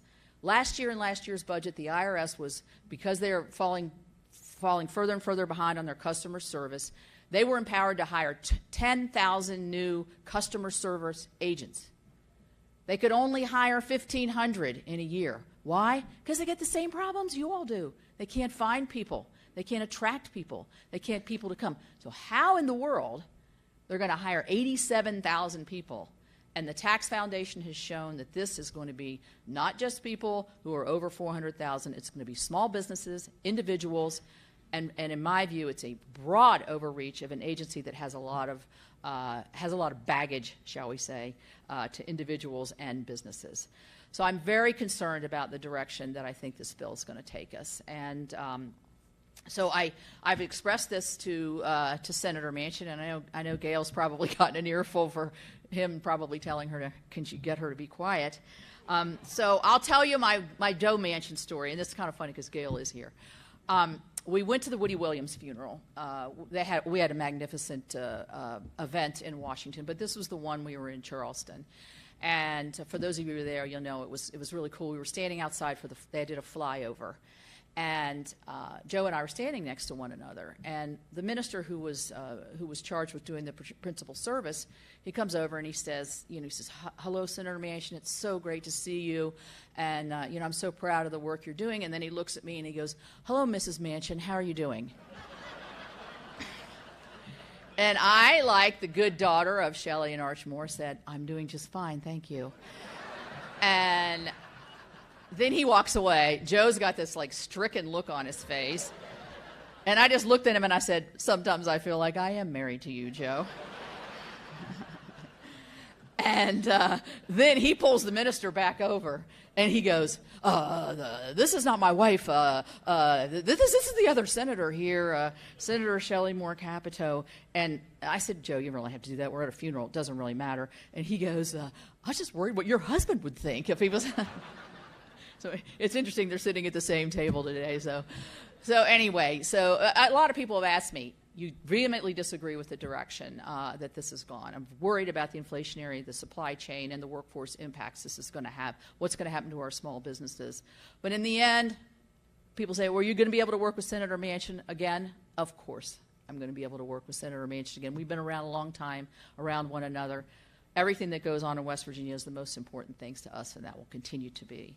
Some other issues that I've worked on, I was an integral part, and thank you for recognizing it in the bipartisan infrastructure package. I was actually the one that got it started with President Biden. I think I told the story last year of how we got the wheels grinding here on what I think is a major win for West Virginia. We're already seeing the roads, the wastewater, the AML projects, the capping of the wells, the broadband expansions, our expansions to our airports. We're modernizing our infrastructure, which is things that we've left go for so long. And this is a great thing. Every West Virginian should be proud of the efforts that are going on to improve our infrastructure.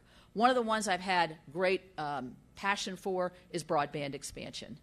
And we're going to get there. We just had a Department of Commerce official up at beautiful Ogilvy Park just last week, and he says the last person will get served by this bill. The last business will, even in your state where it's remote sometimes and very difficult. And so we have such innovative solutions going on. I was just down in Logan and Mingo County, and AEP is in a cooperative agreement with GigaBeam and the county commissioners and the economic development folks to use, and they're doing this, Dominion's doing this in Virginia as well, to use the poles to make sure that connections for the middle mile, to get it all the way out to those houses that have electricity, and then let the internet service provider take it to the home. So there's really a lot of good innovative solutions. That money hasn't rolled out yet because it's supposed to go to unserved and underserved communities or individuals. So we got to get the mapping right. We want to make sure we're not overbuilding in my neighborhood where I have great service, or somewhere else in Morgantown who has great service. We want to make sure that we're doing the purpose of the unserved and underserved. I'm really excited in West Virginia when I see what's going on in our outdoor tourism and our outdoor economy. Making the New River Gorge a national park was a major coup. And we are seeing the expansions, not just in southern West Virginia. The visitorship is incredible at that national gorge, at the New River National Gorge National Park and Preserve. Hotels are going up. New restaurants are going up. We're getting a new image in that area to be able to cascade across the entire country. And certainly on the eastern seaboard, they see it all the time. And it's close. They can come and visit. So I want to congratulate the governor on what he's been doing, the partnerships with the state and the federal National Park Service folks to be able to move those projects and make that the reality that we knew that it would be. I've talked about my Girls Rise Up program. I'm still moving forward on that, where I'm trying to inspire the next generation of leadership for young girls in 5th grade all across the state. I've been to probably 40 schools. We kind of had to lull it a little bit during COVID because of, obviously, health restrictions, but we're hoping to go, and we have it on the record to go to Morgantown, and we're going to have Dana Perino there with us, one of our premier women leaders in this country, and it's going to be really fun to see the inspiration that I think she will give to a new host of generations. So I'm working hard on that. And another issue that I don't talk a lot about, but I have such great passion for, is one that I actually talked on the radio for an hour with Hoppy Kercheval just recently, but it's a real passion of mine, and that is for families and people who are afflicted with Alzheimer's. Everybody in this room has a story. I have my personal story of both of my parents that was the hardest thing in my life to do, but I am fully dedicated to not just finding a cure, but to help the research and the development that has to occur. It's a new frontier of brain development. They're doing a lot of it up at the RNI at WVU, and we're working with NIH to pull those research resources into the state. But there's a whole other faction around this. It's the caregivers, it's the families, it's the people that have to quit their jobs to care for mom and dad.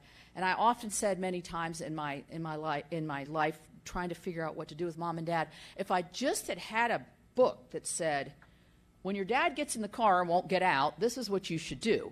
I mean, these are the kinds of problems that people face every day, or when somebody starts to wonder, or when somebody starts repeating themselves. So there's a whole frontier in it, and I think West Virginia has a great opportunity to be a leader here. And I'm excited about what I see in terms of the research and development. Those are good, solid research dollars, I think, that will come back to us in many, many ways here in the state of West Virginia. So it's an honor and a pleasure for me to be able to represent you in Washington. I am very, very pleased every day. Isn't it hard? Doesn't it get nasty? Yes, it gets nasty. Yes, it's hard. But I don't have to think too hard to think I'm one of 100 in the most powerful body, in the most powerful country, at a most critical time in our nation's history. So with that, I thank you for giving me the privilege and the honor to be that person. It's never lost on me. Thank you very much.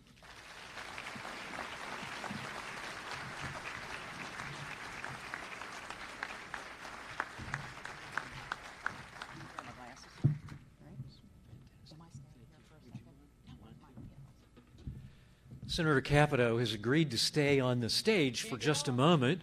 Thank you for those wonderful remarks. She had me choked up there for just a minute. I sort of have to catch myself.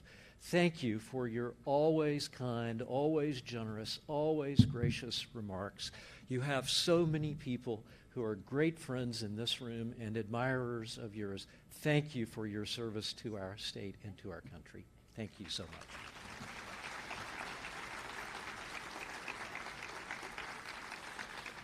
So before we get to our final and keynote speaker of the morning, I want to take just a moment to do something a little bit special. I'm going to ask our chair, Susan Levinsky, and our immediate past chair, Steve Roby, to join me on the stage. The theme of this year's meeting is Leaders Taking Action. In keeping with that theme, the West Virginia Chamber is presenting a new award today called the Chairman's Leadership Award. This award serves to recognize outstanding leadership qualities that are dedicated to making West Virginia a better place to live, work, and raise a family. I'm going to ask a great friend to all of us, Speaker of the West Virginia House of Delegates, Roger Hanshaw, to come up on stage. Speaker Hanshaw, who's making his way to the stage, Your dedication to a better West Virginia is so much appreciated. We cannot thank you enough for the excellent job you are doing on behalf of all of us in West Virginia. It's my honor to be on the stage with this fine group as you are presented the West Virginia Chairman's Award, and I think our chairman should present the Chairman's Award. Susan, would you do that? Absolutely. Roger, on behalf of the West Virginia Chamber of Commerce, thank you so much and congratulations. Thank you.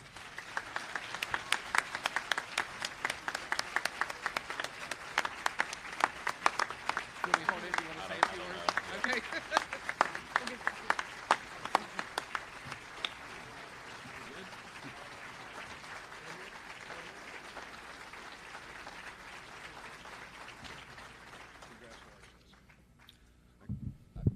If I might briefly say this, I'll happily accept this award this morning, but I'd like every delegate, every senator, every candidate for delegate, every candidate for senator to please stand.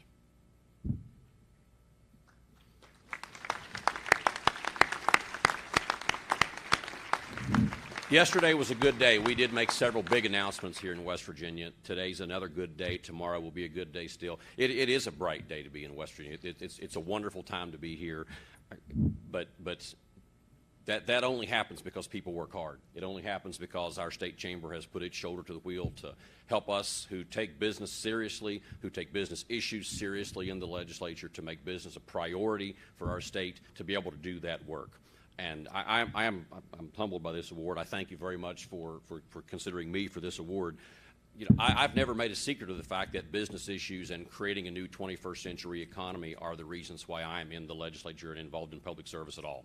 Those are the things that I take seriously, and I do that not just for the obvious reason. We need a new economy, we need job growth, we need job creation in West Virginia for all the obvious reasons. Profit's not a bad word, but we need that development. We need a 21st century economy, not because of profit, but because all the social issues that we wish to change in West Virginia, all the things that we want to make better to create a better place to live, work, and raise a family are tied to it. If you look at data, if you look at numbers like I do you know that the incidents of domestic violence are absolutely correlated nearly 1-to-1 with unemployment? The incidents of child abuse are absolutely correlated almost 1-to-1 with unemployment. Heart disease, diabetes, cancer risk are all positively correlated to unemployment. Creating a new economy in West Virginia does more than put money in people's pocket. It truly changes lives. I thank you for your support. I ask you to support all those men and women who stood today. We need them there to continue doing this good work. Thank you very much.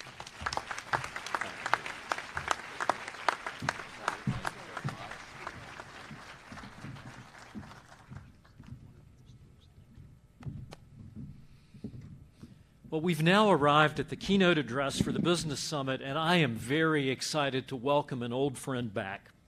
Charlie Cook is considered one of the nation's leading authorities on U.S. elections and American political trends. He founded the independent, nonpartisan Cook Political Report in 1984, and with a staff of 6, has become, in the words of the New York Times, a newsletter that both parties regard as authoritative. The late David Broder of the Washington Post, long known as the dean of the Washington Press Corps, called Charlie perhaps the best nonpartisan handicapper of congressional elections, while the Wall Street Journal once called him the Picasso of election analysts. For over a decade and a half, he has written a weekly column for the National Journal. Over the years, Charlie has served as an election night analyst for CBS, CNN, and NBC, and since 1996, he has appeared on NBC News Election Night Decision Desk in New York. In 2010, Charlie was the co-recipient of the American Political Science Association's prestigious Carey McWilliams Award for outstanding contributions to our understanding of politics. In 2013, he was a resident fellow at the Institute of Politics at Harvard's John F. Kennedy School of Government. In 2019, he was named co-author of the 2020 edition of the Almanac for American Politics. He is no stranger to this audience. This makes the 5th appearance that he has had with us at the West Virginia Chamber. One of those had the great charm included that he brought his daughter along to meet some of his friends in West Virginia, and it was a memorable evening for all of us. I want to welcome to the stage, I know you will be thrilled to see and hear, the great Charlie Cook.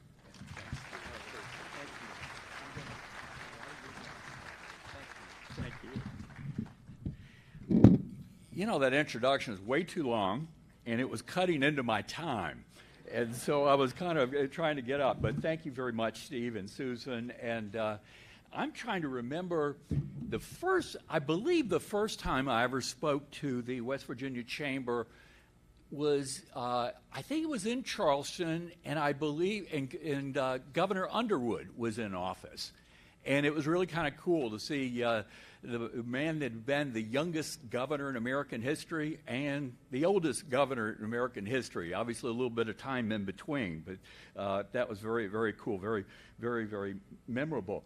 I'm going to tick off a lot of bankers in this room, but I need to do it. For 24 years, my wife and I have been customers of United Bank. And actually, we got gobbled up by whatever, and extremely happy. And we moved 500 miles away from Washington last year, and we're still banking with United. So anyway, Richard, you guys do an awesome job. And again, I apologize to all the other bankers in the room, but you got to be loyal. That's one of the things. You saw this morning why West Virginia punches above its weight in Washington. And, if you think about it, West Virginia now only has 3 members of the House out of 435. And what that means is the U.S. Senate becomes just that much more important to the state. And what you may not realize is now, used to be half the states had 1 senator from each party. Now, West Virginia is one of only 6. And, it's kind of obvious why that's a good thing, but think of it this way. 100% of the time, you have a senator that's in the same party as the President of the United States and is holding a majority in the Senate. And I think you benefit all the time from the kind of leverage that Shelley Moore Capito and Joe Manchin have. And you really are punching way, way, way above your weight. And I applaud you for that. This election, what I'm going to do is talk for a few minutes about 2022 and this election, and then kind of back up and try to piece it in with what's going on broader in American politics, then kind of come back to it and try to keep an eye on the time so I don't overlast my welcome. Have you ever read a novel or watched a hour-long TV mystery, and fairly early on you think, okay, I know where this is going. I can tell where this is going. And then something happens that makes you scratch your head and say, I'm not so sure where it's going. And then you notice that there's at least a third of the book or the show left, and you think, wow, no telling where this thing is going to go. And this election and I say this, we have 68 days to go before this election. And so, but this election, this campaign, it's at a different place than it was 90 days ago or 78 days ago, and I don't know where it's going to be 78 days from now. But it's interesting that up until about 60, 90 days ago, this election was looking like every other midterm election, almost every other midterm election I've ever seen. And you guys know the history of it. The party in the White House has lost seats in the House of Representatives in 37 out of 39 midterm elections since the Civil War. 37 out of 39. And in the Senate, it generally goes that way, but it's not always. It's 19 out of 26 since we started electing senators. back in 1914. And the thing is, because the Senate's, you only have a third of the Senate up every 2 years, and it matters which third is up, and there are only, half dozen, a few more than that, maybe competitive races, so that what happens in any one or two of them can have a huge difference in terms of the outcome, particularly in an evenly divided country like we have. And so this was looking just like, the absolutely normal, where President Biden, his first 5 months in office, his job approval ratings were pretty good. And then in July, August of last year, they started going down, down, down. And from July through September or from September, I should say, on until, say, June, July, his numbers were either the lowest of any president in post-World War II history or the second lowest. I mean, he and former President Trump were kind of trading places back and forth for which one. But the thing is that it was, and you had an economy that was looking worse and worse, and inflation up to a 40-year high, and as y'all been talking about before, food chain, so supply chain challenges, just all kinds of things going on, and people did not feel that the country was headed in the right direction. And you throw over that, and hopefully, you'll hear me sort of get a little diggy in at both sides over the course of the next few minutes. But I agree with Senator Capito that that coronavirus package March of last year, it was much. I mean, if you say where should the economy have been if we hadn't had a coronavirus, and where was it? And so you try to scale to try to meet that gap right there. And this thing was like that.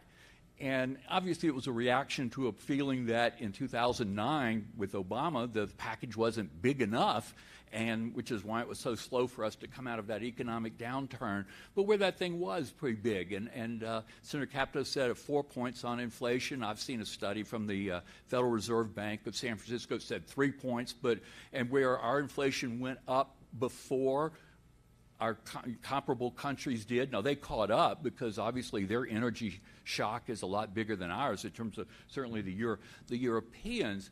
But everything, and plus you had, and I'll talk about this a little bit more in a few minutes, but you had a president that just barely won, a majority that they just barely got, darn near came within 32,000 votes of losing their majority in the House of Representatives. And to quote a Democratic congresswoman from Virginia, Abigail Spanberger, we didn't elect him to be FDR.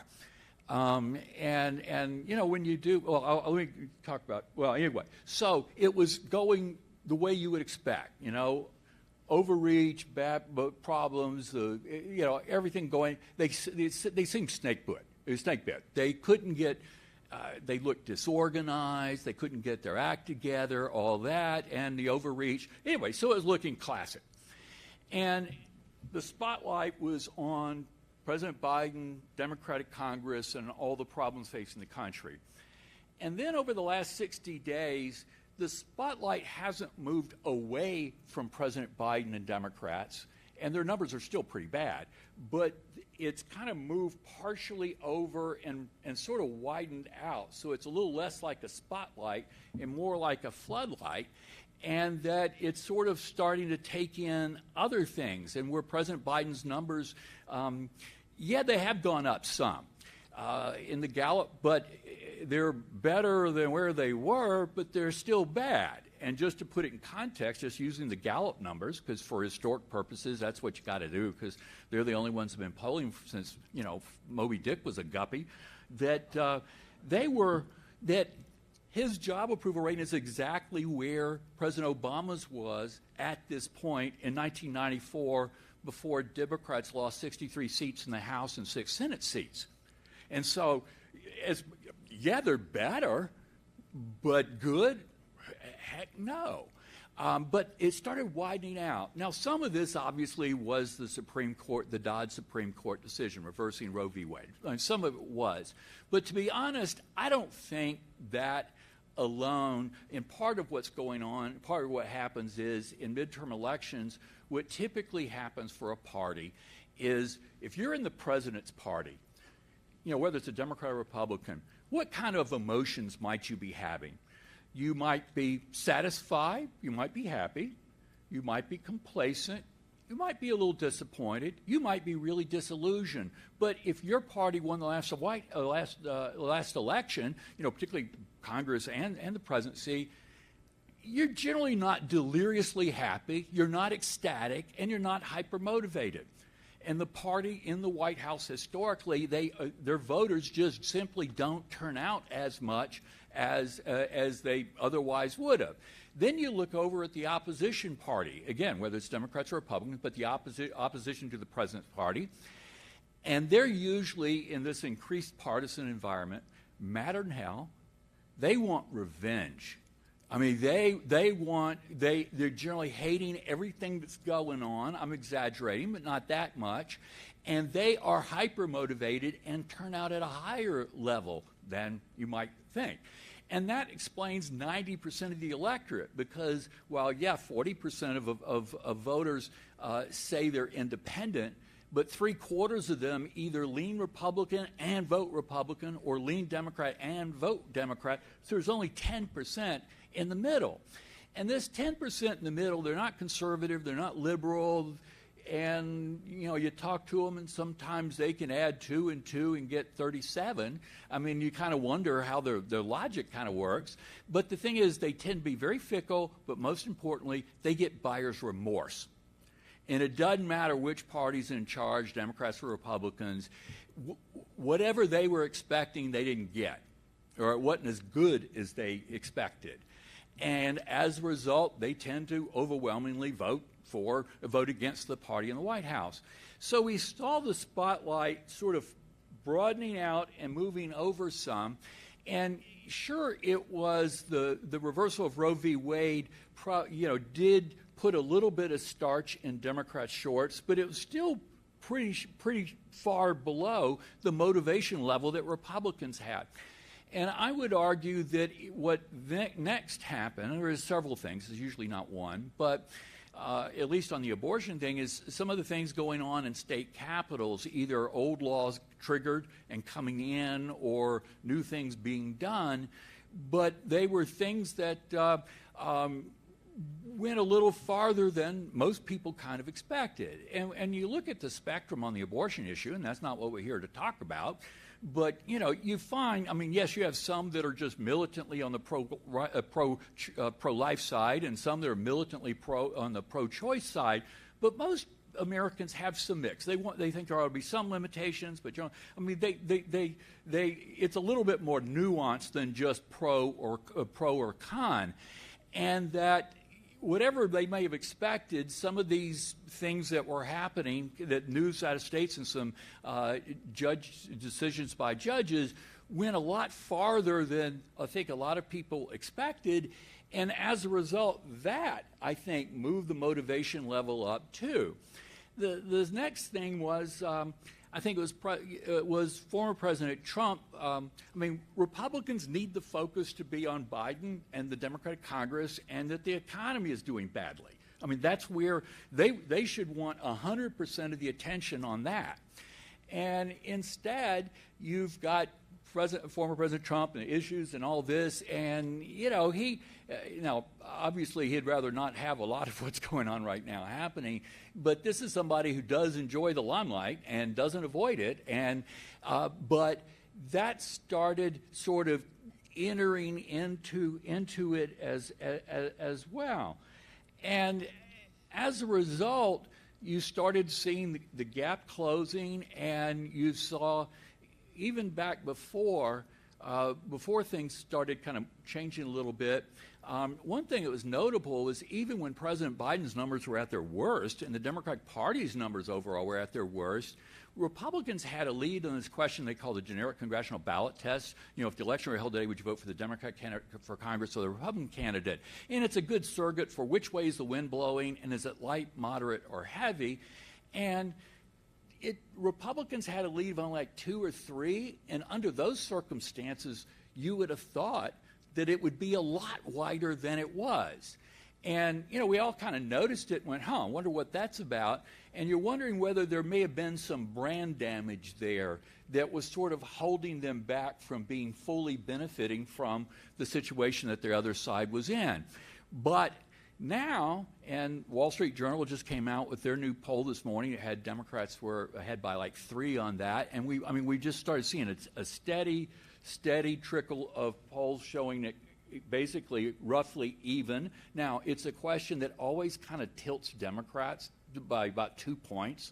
So, you kind of have to always factor that in the back of your mind. But this is at a different place than where it was.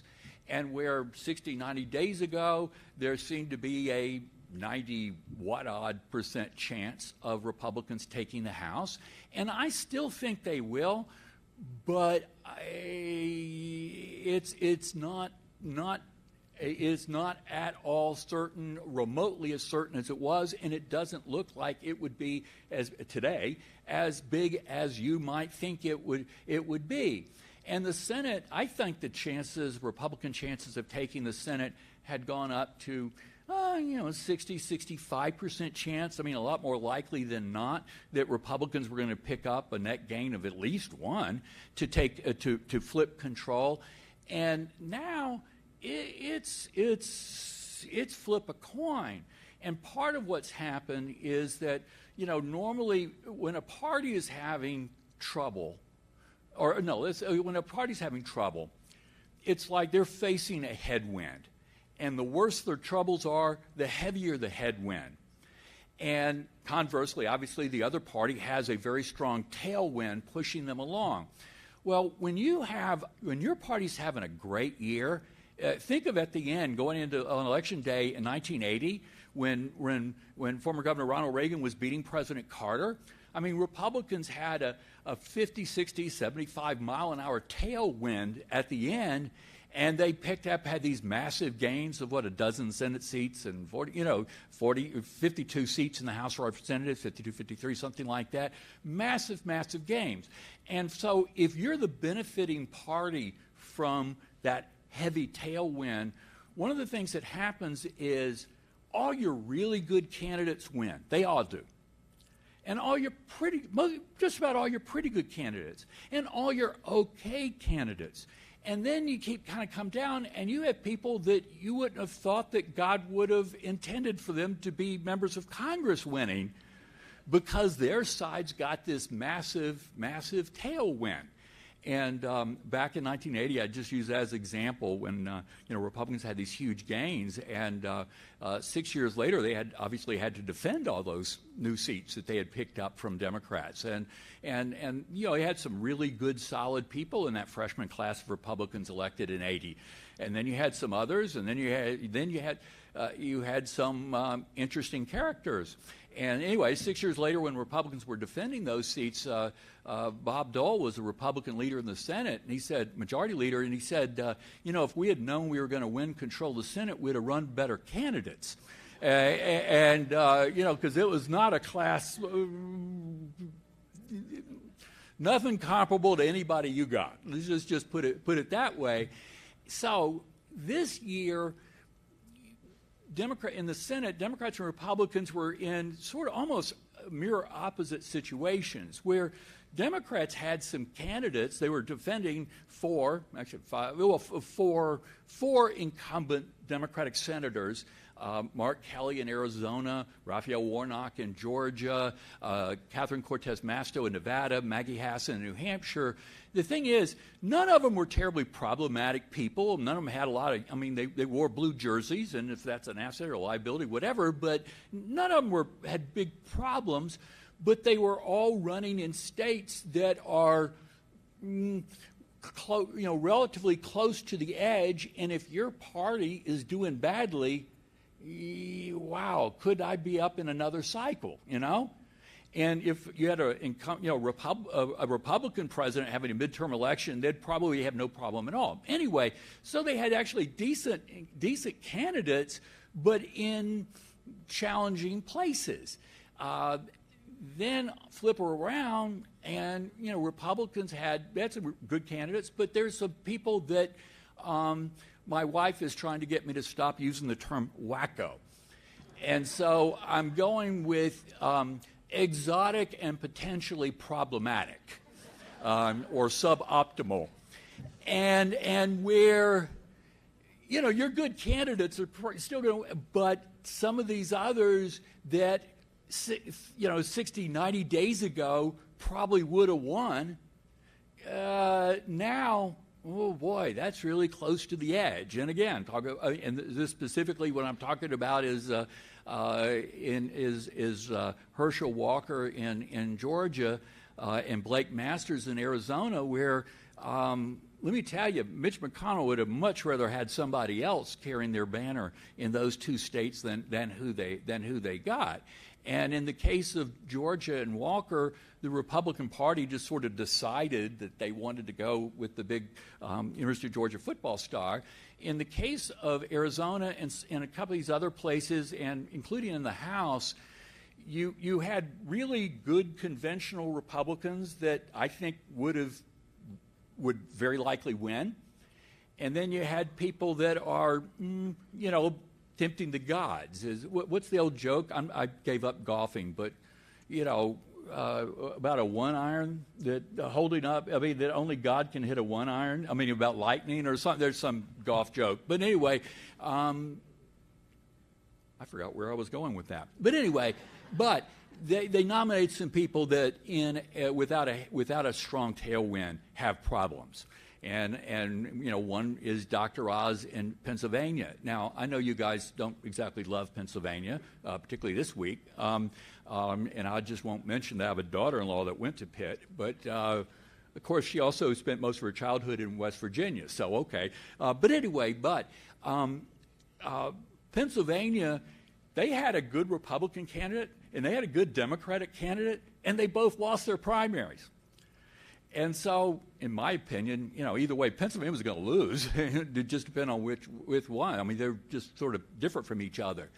And where this is one that in this kind of year they shouldn't have had to worry about, and now they're really, really, really worried. And even Ohio, next door, that's been getting more and more Republican every year.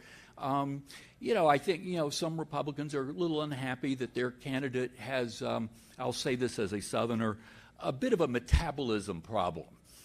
I've been waiting for McConnell to ship their candidates a case of 5-hour energy drinks, and maybe he might work a little bit harder and fundraising and campaigning and all these things. But where they're having to put money in Ohio, they shouldn't have to do that. So what happens is, since they can't at all count on picking up Arizona, and keep in mind, they only need a net gain of 1, Arizona and Georgia, and the chances are getting higher and higher that they're going to lose one of their own. What that means is some of these other Senate races that were just going to be icing on the cake before become critically important about whether Republicans can still pick up a seat or two, or whether it just stays 50-50 or whatever the heck happens. And it means now on the 13th there's the last major primary in the country, and you've got 2 Republican candidates, and one's the state Senate president, and if he wins, then that's going to be a 50-50 race.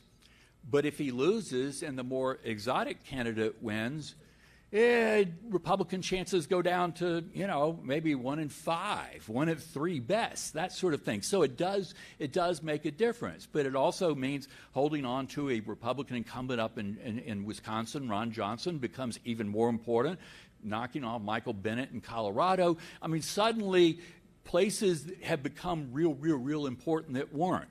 Now, the thing is, so things were at a great place for Republicans. Now it's moved to a place where I think Biden and the economy are still liabilities for Republicans, but they're liabilities that both sides are carrying, creating that uncertainty. But where this thing goes 68 days from now is a really good question, and I would love to know, what's the price of gasoline in the last week of October going into November?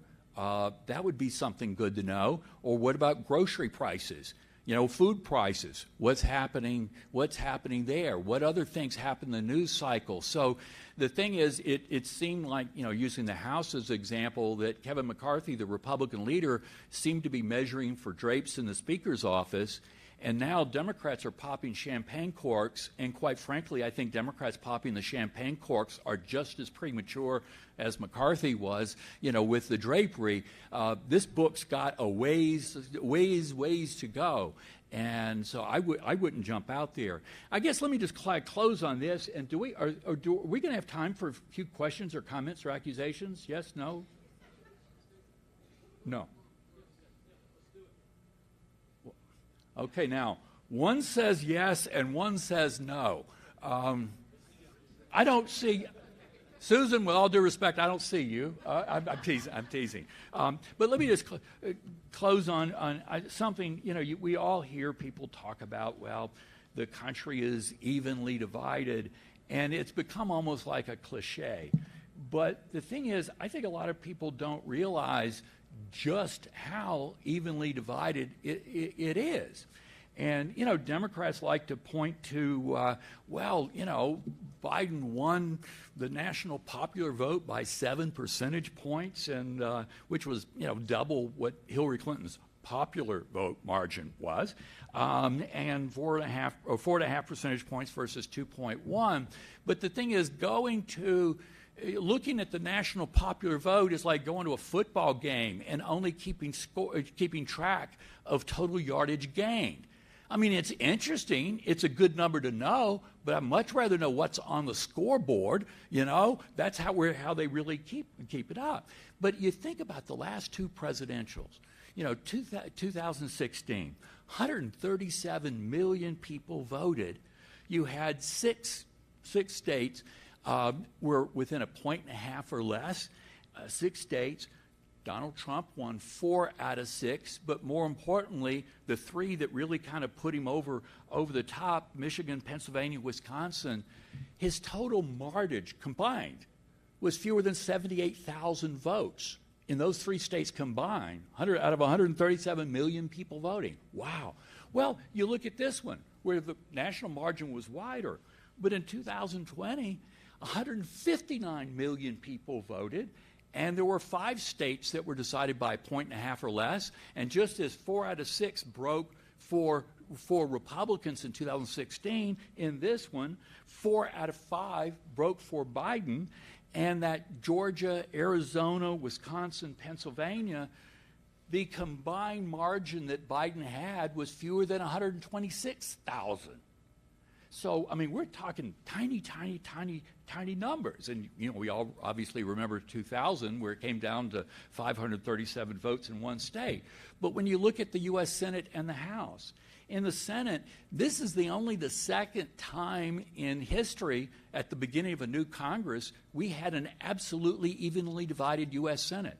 And the only other time was 2000, after that Bush-Gore election. So only the second time since we started direct election of senators, I should say, in 1914, that you had a Senate absolutely evenly divided at the beginning of a Congress. Or what about the House of Representatives? People seem to forget that Democrats actually lost a half dozen seats. And where that, it was a race that, you had that blue wave that was building. And then in the last month before the election, the blue wave turned into the Dead Sea. And Democrats ended up losing a dozen seats in the House.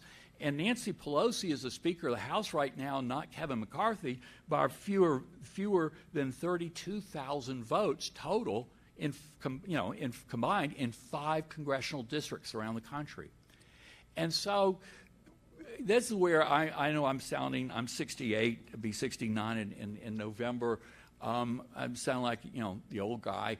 But when I came up, if you just barely won something, it was proceed with caution, It was, you have no margin for error here.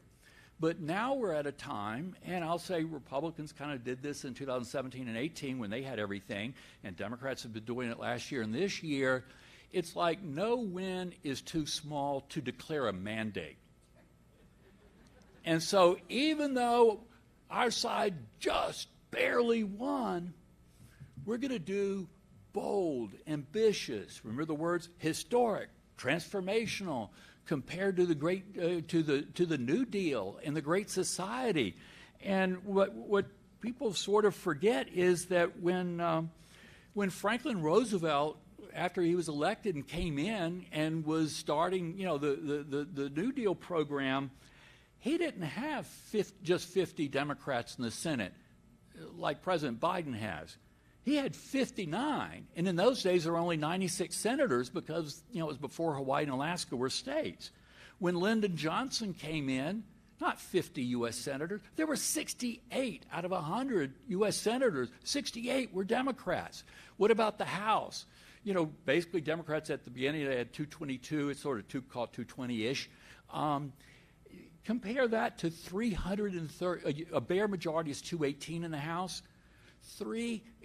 FDR had 313 Democrats in the House.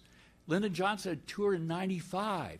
They won massive, massive landslides, mandates. And the thing is, when you have a massive mandate, that means the other side's afraid of you. They're intimidated. They're either intimidated or just sort of whatever.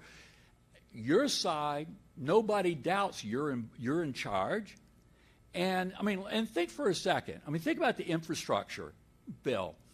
And where here we had underfunded infrastructure for 30 years, desperately needed to pass this. And it took the president 7.5 months to get half of what he originally asked for. And the reason wasn't because of anybody in your delegation, I promise you that, because he had a group of progressives who held it hostage because they wanted to do the big, Build Back Better. Now, the thing is, if you had a group of Democrats holding one of FDR or LBJ's signature pieces of legislation, holding it hostage, how long do you think that would have gone?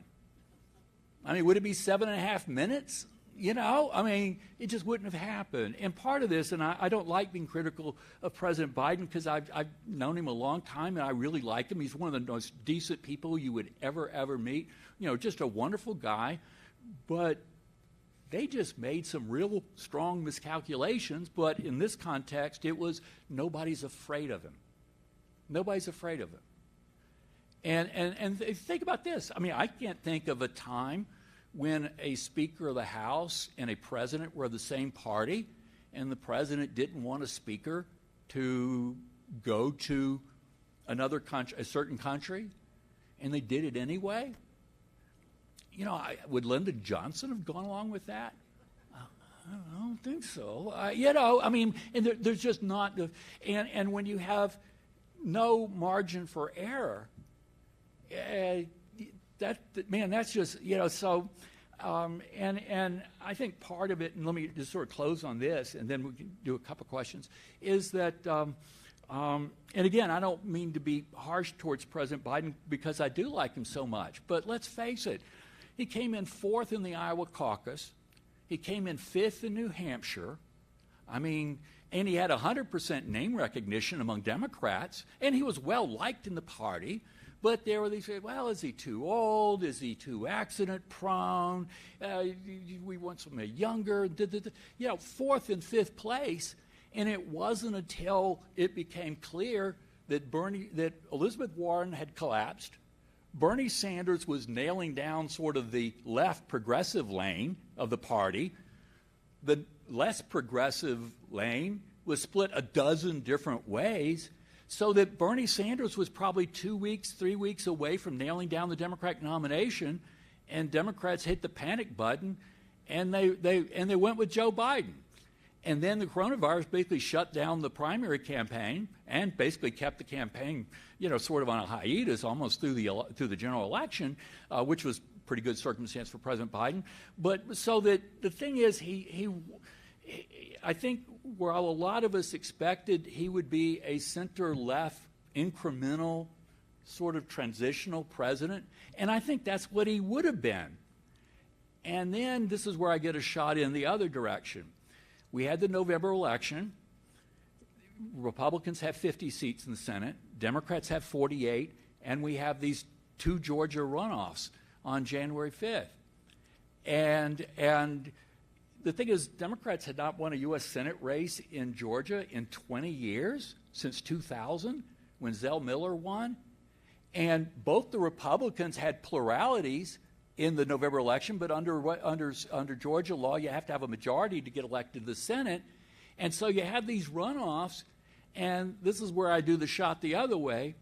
Had President Trump just acted like a 10 or 12-year-old instead of a 4 or 6-year-old, trashing the Republican governor of the state, trashing the Secretary of State, practically telling Republicans in the state that their votes hadn't counted. No wonder it depressed. I mean, so that Republicans ended up losing both those seats. Suddenly, Democrats find themselves with 50 seats in the Senate, and they have the vice presidency. So suddenly, unexpectedly, they're in. I think that Joe Biden would have been that center-left incremental president if Democrats still had 48 seats in the Senate. And I think we would be looking at just a real different situation than where we are now. So in some ways, winning those 2 Senate seats it was kind of the worst thing I think that could have happened for the Biden presidency. Because people say, well, gosh, President Obama, President Clinton had horrible first-term midterms, and they both got reelected. Number one, this country is a whole lot more partisan than it was in 2010 or 1994, a whole lot more. But more importantly, as much as I really like Joe Biden, he does not have the political dexterity that Bill Clinton or even Barack Obama had, so that his ability to get out of this kind of jam is highly questionable. And so it's like, wow, it's weird how fate goes. It just really is. So I'm keeping my powder dry a little bit. I don't know where this thing is. The Senate, I mean, the House, I'm pretty sure Republicans will end up holding on, end up winning it, just maybe not by much. But the Senate, I have no earthly idea. So if we have time for one question, 1, 2, somebody wave your arms in a non-threatening way. Somebody, anybody. It's lunch, so I know I'm not between you and the bar. Going once, going twice, going 3 times. Well, I tell you what, that means I just answered every question you ever could have possibly had. And but anyway, listen, you guys are so important to this state. You are the business leaders. You are the community leaders. You are, the marrow and backbone of this state. And your success is so important for every man, woman, and child that lives in this state. So I applaud you for what you're doing. And I think you guys play a real smart game, and you have to. I mean, when the average state has 9 members of the House and you've got 3, then that means in the other side you got to work that much harder. And you're real lucky you have 2 really, really, really good senators there for you. So anyway, thank you all very, very much.